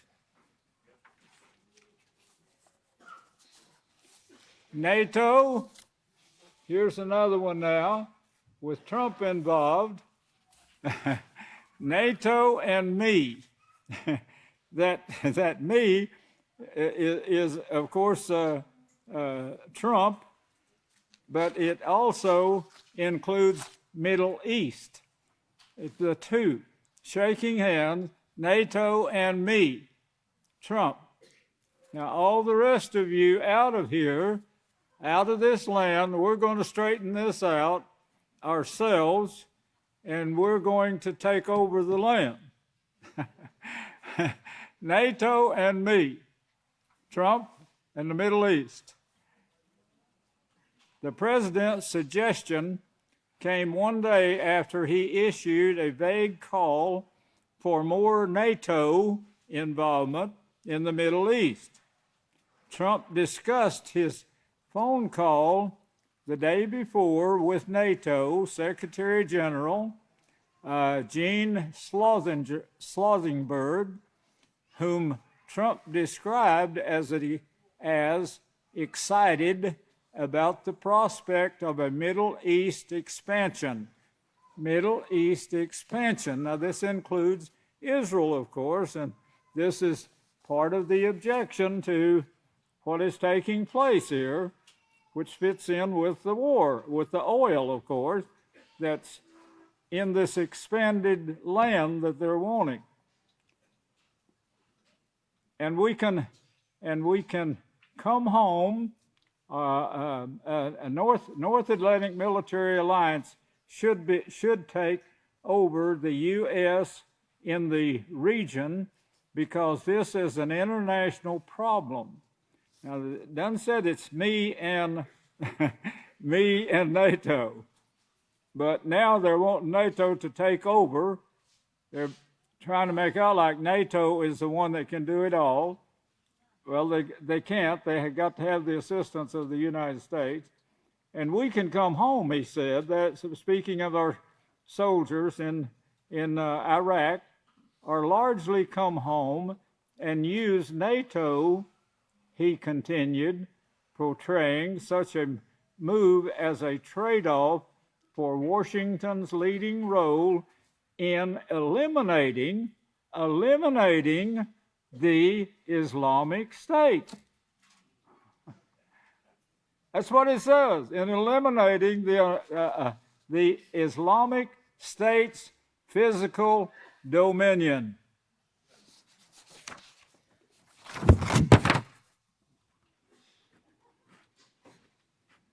Sound like a bomb blast, didn't it? Let's see. He spoke with Slothenberg later in the day and emphasized the value of NATO, increasing its role in preventing conflict, that sounds great, preserving peace, that sounds great, in the Middle East, according to the White House. According to a NATO readout of the conversation, Slothenberg and Trump agreed that NATO could contribute more to regional stability, that sounds great, and the fight against international terrorism, which includes, of course, war with the ones they're wanting to eliminate. NATO, right, and then you have me, Middle East. He told the reporters exactly, writing it in the air with his finger, you call it NATO-me. What a beautiful name. I'm good at names. The Pope's Army and me. Trump and the Middle East. I don't know what I'm doing here. Now, don't forget this.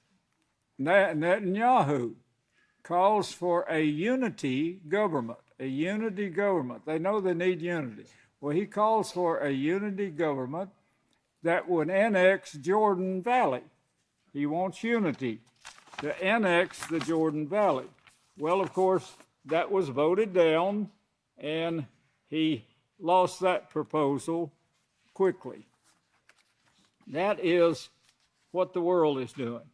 The world is getting ready for nuclear war. The Christians are getting ready to worship the goddess Easter, and they worship the rabbits too. Rabbits lay colored eggs on that day. Christians, you know, their whole religion is based on lies. Christmas, Santa Claus coming down the chimney, Easter, rabbits laying eggs, and then they worship the dead to get their advice and their ideas to take the land and do what they want to do with it. If everybody would write this down, it's in Radio Land, and if you preachers, now I know I've argued with you for 50 years or more, so I know if I started it with you again, I know your answers. Well, it was beginning to dawn towards the first day of the week when Mary came to the grave. If you have a Webster's dictionary, if you don't get you one, go to the library, look it up. Look up the word dawn. This will help you a great deal because you're thinking that dawn is sunup, when the sun starts coming up. Now, Webster's dictionary will tell you it's not. In Genesis 2, 1-3, Yahweh set the days, 1-7. He blessed the Sabbath day. The Sabbath, the weekly Sabbath, is only one Sabbath. Leviticus 23 shows it among the feast days. It's a feast day. It's an appointed, everlasting feast day, Isaiah 66. It and the new moons, it's everlasting. It will never change. 1, 2, 3, 4, 5, 6, 7. 7 is the day Yahweh rested and blessed. There won't be another one. There can't be another one. It was the Catholic Church whose numbers, if you look up Jupiter and you look up where all the trouble's coming from, and you look up Cain, the Catholic Church, you will find they have both the same number. Now, isn't that strange? Now, this will be told in detail, but get this in your mind. This is where all this lies came from Satan through Cain. Through Cain, that was her preacher, her priest, the first Catholic God worshiper. Catholic means God worship. It means universal, which includes and came from Jupiter, the universe. They worship all the gods in the universe. Cain was the first Catholic. That's the reason Yeshua said, from the blood of Abel, who came killed, it's going to be upon your heads in this generation. In this generation, all the way back to Cain, who killed Abel. Let me read you what the dictionary shows. By the way, that's Genesis to finish what the Sabbath is. The Sabbath begins at sunset. The Sabbath, it dawns towards the sunset. The day is dawning towards the sunset. The evening and the morning. That's Genesis 3 and verse 5. The evening and the morning. The night comes first, and then the day. Now, that's all you have to get from me, and you should be able to figure it out from there. Miriam came to the grave as it was dawning towards the first day of the week. What time of the day was this? If you look at Webster's dictionary, look up the word dawn. Now, of course, it has sun rising. That's what the Christians put in there. They wanted you to believe that's what that word means. But it doesn't. It doesn't mean that. Never has from the beginning. But listen to the second one. To begin to appear. It means to begin. That word dawn, it means to begin to appear or to develop. The first day of the week, as it began to dawn towards the first day of the week, was the appearance, going down of the sun on the Sabbath day. Yes, he rose on the Sabbath day. Yeshua was brought to life on the Sabbath day. As it was beginning to dawn towards the first day of the week, as the sun was going down, which ends the Sabbath.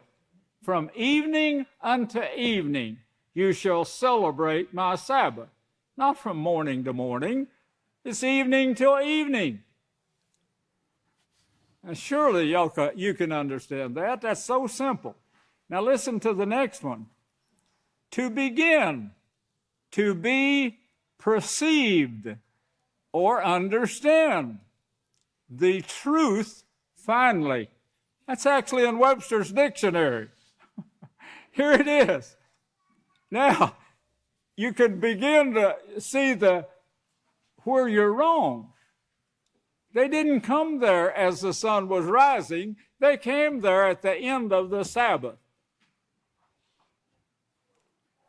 As it was beginning to be perceived or understood that the Sabbath was ending and the first day was beginning at evening, sundown on the Sabbath.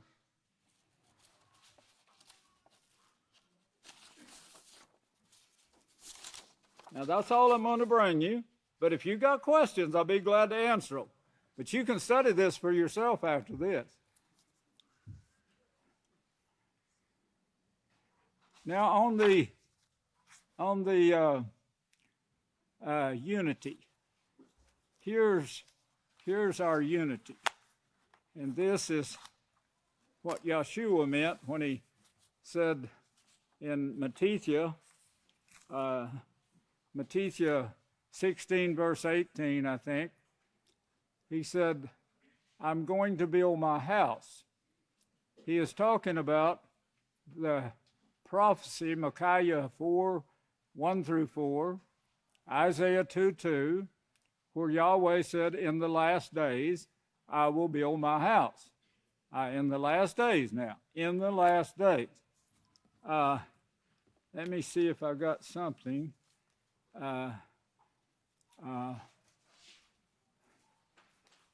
See, we can go on without it. I'll find it later. In the last days, I will establish my house. And of course, that's a time period, as I'll show you, like the word generation, and the particular word that Yeshua used, because he used a special word for this word generation. And but the unity, he says, it will be on unity. Let me read that to you.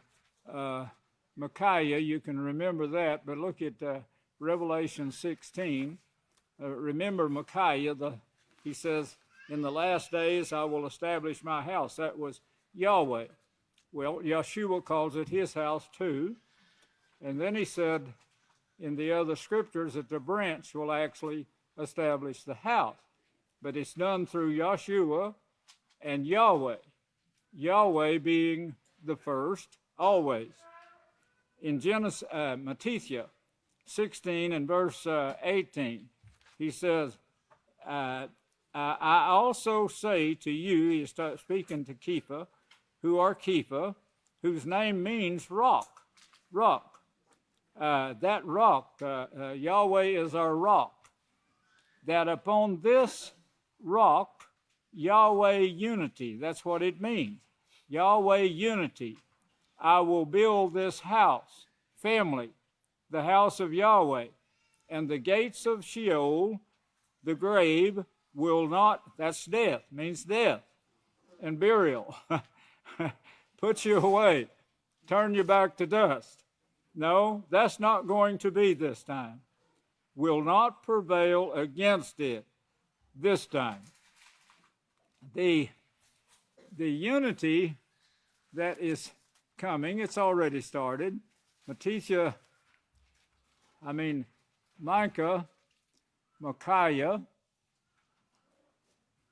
4, verses 1 through 3. In the last days, I will establish my house. They'll preach this message of the kingdom to all the world. Then the end will come. That's the Savior's words in Matthew 24, talking about the same time. It started off really, really small. I can't remember exactly how many days, how small, how many people were sitting on the patio at the homestead when Jacob and I dedicated the work here in Abilene, where Yahweh brought me in 1967. This right here, if you'll show that right there, can you see it? No, yeah, it's right. Over 1 million viewers watched you women last week bring the message, and one man, I reached over to shut his mouth. He said, he writes this beautiful email. Maybe I could read it. Let's see. Is that a child talking about Yahweh? Awesome, he says. Or she, I don't know if it was a man or a woman. I don't want to tell. Let's see. We love the house of Yahweh. We love our children. Yes, that is very obvious. Do what Yahweh tells you, and I'll love you forever. That's our children. That's all my children. Some of them are your children, but they're my children too. Let's see. Shabbat Shalom, family of Yahweh, from the city of Yisrayl. So the word is going out. The city of Yisrayl, Texas. Let's see. Sabbath Shalom, great kings and queens of Yahweh. And here's one I like too. I'm just skipping through here to get them, but it says Shabbat Shalom, royal servants of Yahweh. Well, praise Yahweh. But did you see that number? Over 1 million viewers. Now, they did some kind of special for us, I was told this week, and they don't normally do it, but they said that's not all. They said 1 million watched it all the way through. Over 1 million watched it all the way through. But the ones that tuned in late were not part of that million. But the ones that tuned in late but watched some of it, probably the most of it, hopefully, they were up into millions, like 4 and 5 million. The list of nations, if you can see how small this is, I mean, there's a lot on each page. There's 7 pages here, nations that this came from.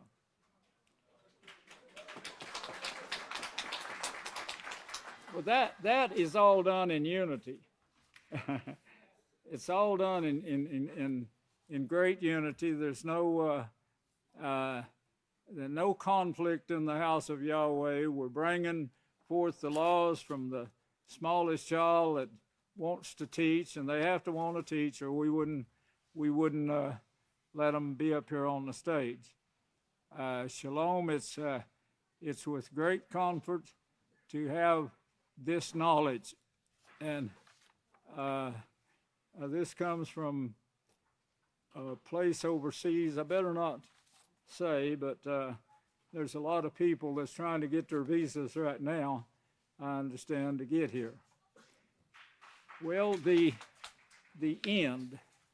Now, the unity, Micaiah 4, and then Matthew 16, that's unity. I brought out, mentioned it, of course, the 6,000-year period that was given to mankind, and, well, we're over 6,000 years. You know, you add up 4,004 and 2019, and you get a different number. But you get 6,023. A lot of things have to go into this sermon, and I don't know when I'll get to it, but I will get to the whole thing eventually. But if you'll just take this down right here, you'll see where I'm coming from. And I ended with that, if you remember. I ended with that, and I can't go into it right now because we've got to get ready for the end. I got to get you ready for the end. I got to get myself ready for it. And I feel like I'm running behind, and I don't like that. But anyway, this end, you get 6,023. Well, it doesn't start with the 4,004. That was the beginning. Eve had Cain, and then she had Abel. And of course, these two were taught by their parents. The two priests. Says nothing about Adam being a priest. The priest Abel, righteous Abel, whose blood was shed by evil, God-worshiping Cain, following the evil gods. I know that most preachers miss that in Genesis 3, verse 5, where it says that Satan denied what Yahweh said. Remember, Yeshua said Satan was a liar. She was the beginning of lying, the beginning of liars. She can't tell the truth. She can't bring forth the truth. Well, she convinced Eve to sin, and the mother convinced Cain to sin. Adam seemed to be keeping Abel pretty straight, and Abel became a righteous priest of Yahweh, and Cain became an unrighteous priest. Now, where Cain went wrong was he saw Abel exceeding him, his younger brother exceeding him, and he became very angry. They could have worked together. Both of them could have worked together. But it didn't occur that way. And if you start thinking how it could have occurred, you can come up with all kinds of things. But it has to be unity to bring forth unity. It has to be unity on the mother's side as well as on the father's side. It has to be unity. You can't defend a child when he wants to act like an idiot and blame his father. Now, this was what was taking place with Cain. You can teach the child. That's what we're told to do. Teach our children diligently. It's still up to them, of course, to make the choice. But you can always have your voice ringing in their head that what you told them earlier they should have done. You can't keep them from going out and making mistakes. Well, this is what occurred with these two boys. But they were taught. How long were they taught? You can't, it doesn't say in here a little, except here a little, and there a little. And you get a little of this in Genesis, then you get another little of it in another place, and another little in another place. This, in 2019, we have 3 or 3.5 years left there of a 26-year period. Now, where do I get that? June 6th, 2019, they failed to sign a peace agreement, a waiver of the peace agreement. They failed to sign it. This peace agreement was signed September 13th, 1993. September 13th, 1993. It stayed in operation 3.5 years, meaning after it was shut down, we had 3.5 years to go. They failed to sign it. They had to sign it by June 6, 2019. Otherwise, it would have begun as it was signed September 13th, 1993, and started October 13th, 1993. Now that's 3 or 3.5 years. If you look at 6,023 and add 3 years to it. You got that? The two numbers, 4,004 and add 4,004 and then add 2019. 2019 is when they failed to sign it. Now, from that date, you would have 3 or 3.5 years cut short. 3 years. You see what it brings it to? That would be 26. 6,026. Now, if you take the time that Yeshua was born, it wasn't when he was born that makes the difference, but when he started preaching. Because when he started preaching tells you how old Abel was when Yahweh allowed him to start being a priest. If you look at, there's a first Abel and a last Abel. Well, 26 AY, Yeshua was baptized by Yochanan.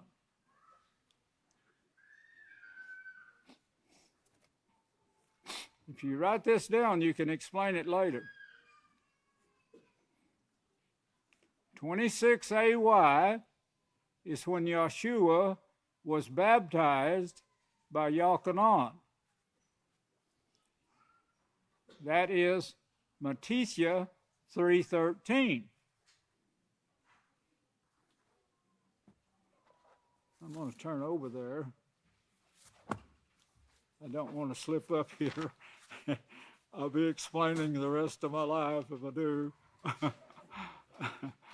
3:13. If you'll look at the top of your verse, chapter 3 there, it says 26 AY. He was 26 years old. So by this now, Abel being the first Abel, Yeshua being the last Abel, see, Abel would be starting his preaching at 26 years old. In 3 and verse 13, he says, Then Yeshua came from Galilee to the Jordan to Yochanan to be baptized by him, be baptized by Yochanan.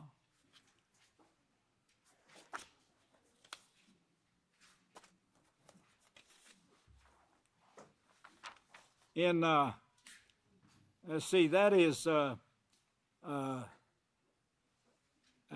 verse 13. Verse 13.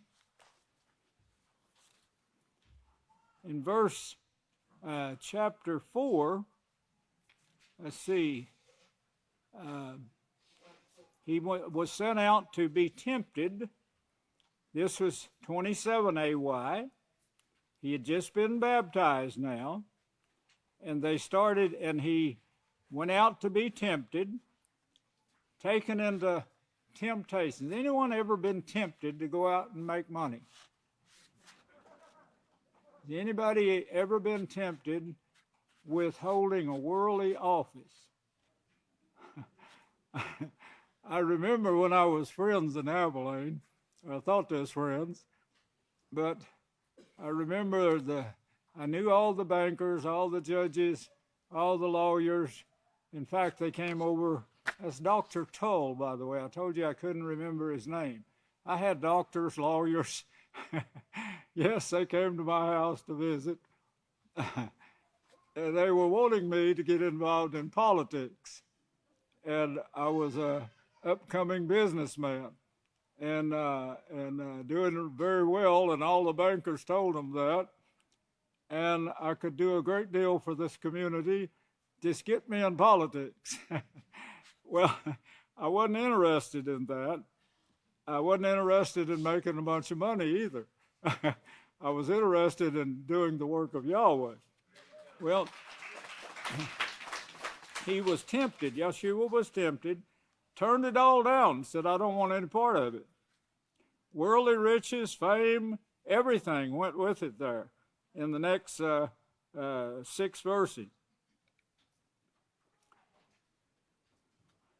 Now in that same year, 27, he opened his mouth and taught. Verse 2. He opened his mouth and taught. He taught before that. It's like Jacob and I, when his name was J.G., we were in college, and I told you this before, we sent out letters to the churches and got more than we could handle, but we would go there on the Sabbath day and teach, and teach again on Sunday for those who came on Sunday. And the churches, Yahweh was more or less experiencing us, training us. Well, we didn't like it. After we got out of college, we decided to come back this way. Decided, no, we were led. And I didn't know that then, but I know it now. And we were led to Nimrod, of all places, to a community building named Ramya, not too far from here. And I think it's on Highway 183. I think that's right.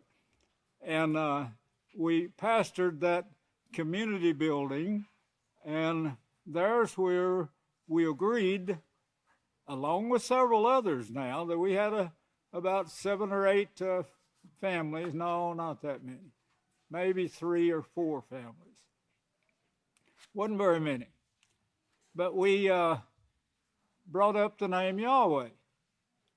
And I said, of course, we had a pile of proof by that time, not nearly as much as we do now, that his name was Yahweh. Everybody, all the dictionaries and everything now is putting his name in their dictionaries and saying, yeah, this is the name of the Creator. Well, I said, we know the name is Yahweh. Why aren't we using the name Yahweh?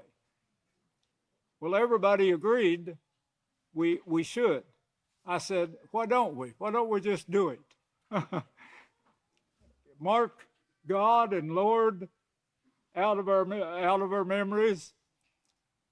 So that was the time that also in that building that Jacob and I baptized each other. We'd already been baptized, but it was Lord and God. So we baptized each other, in the name of Yahweh. Through Yeshua, our high priest. I do believe that was 61. It might have been 62. 61.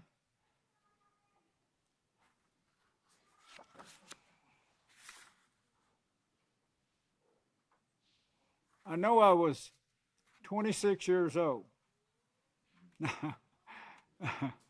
I know I was 26 years old when we baptized each other. And then we started preaching on the world, on the radio. And that's where a lot of people heard from that radio in Eastland, and they came to the house of Yahweh then when it was established in Abilene. There's two nurses, or three nurses, I remember, in that bunch, and some people from Dice Army. There's Air Force Base. They were in the Air Force, but there were several people. We came to, at that time, when this was taking place, Jacob came down and we dedicated the work here in Abilene. But before that, we started preaching on the radio, reaching out to the people, and it was blessed. Our work was blessed by Yahweh, and people heard that. They let it be known that that's the reason they came to Abilene when we built the building there, and they heard about it. But I know I was 26 years old. If Adam was 26 years old, not Adam, if Abel, he was Yahweh's righteous priest, he was 26 years old. There's a bunch more than this goes with this scripture, but he was 26 years old. Add 26 there, and you got it. Instead of 23, put 26, and you got it. You got 6,000 years. That brings you through the 3.5 years of great tribulation that's going to be cut short. I don't know how short it will be cut, but I know it will be cut short. I didn't get into the sermon. I was trying to straighten that out for the ones who is in question. This will start you off. It's not nearly all of it, but it'll start you on that if you want to continue the subject. I want to take this opportunity to tell you that there's no way that a person on their own could understand these scriptures. You've got to have help. You can't do it without help. First off, it takes a long time to get the hearers and the littles, here littles and there littles. It takes a long time to get the book of Yahweh in your head, and that's got to be done. To do it, it would take you 50 or 60 years probably. With hard study and teaching, it will take you at least 26 years. You don't have that much time. The book of Yisrayl, if you want to run that through the gematria, you'll find my date of birth and tag numbers. The book of Yisrayl.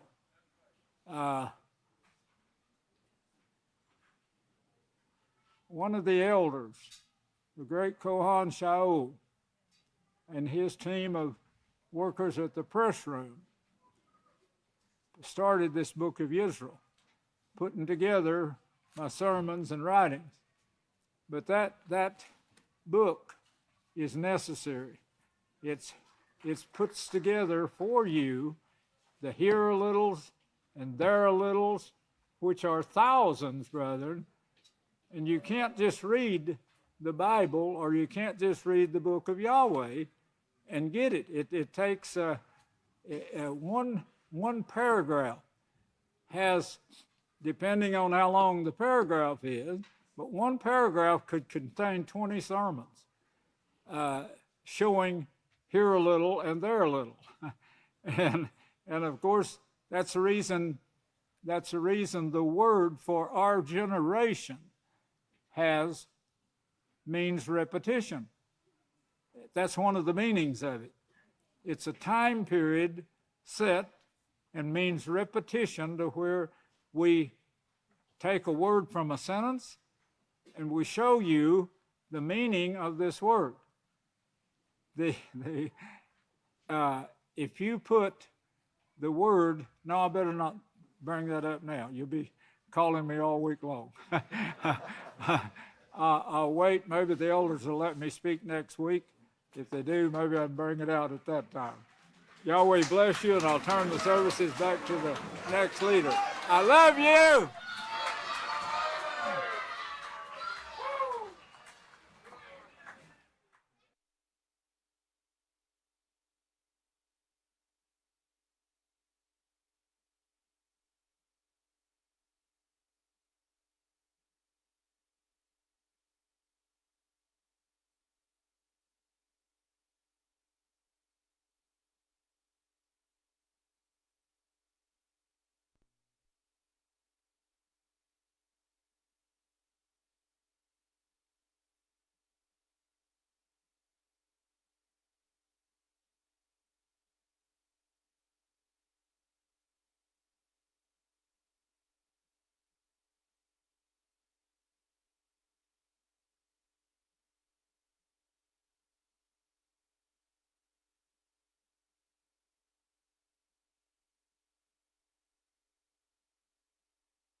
If you all raise your hands. Heavenly Father, Yahweh, speaking by Conflatic Wind, Vadic Cons, the pastors on the Shim set. With food and drink, with sling afflicted peace past and for use of submerged my connection. I thank for this Sabbath day. Please make us so you want to speak, so we want to be. Please guide and inspire us in the second hour of the day. And all these things to Shim says, and hallelujah, I praise you.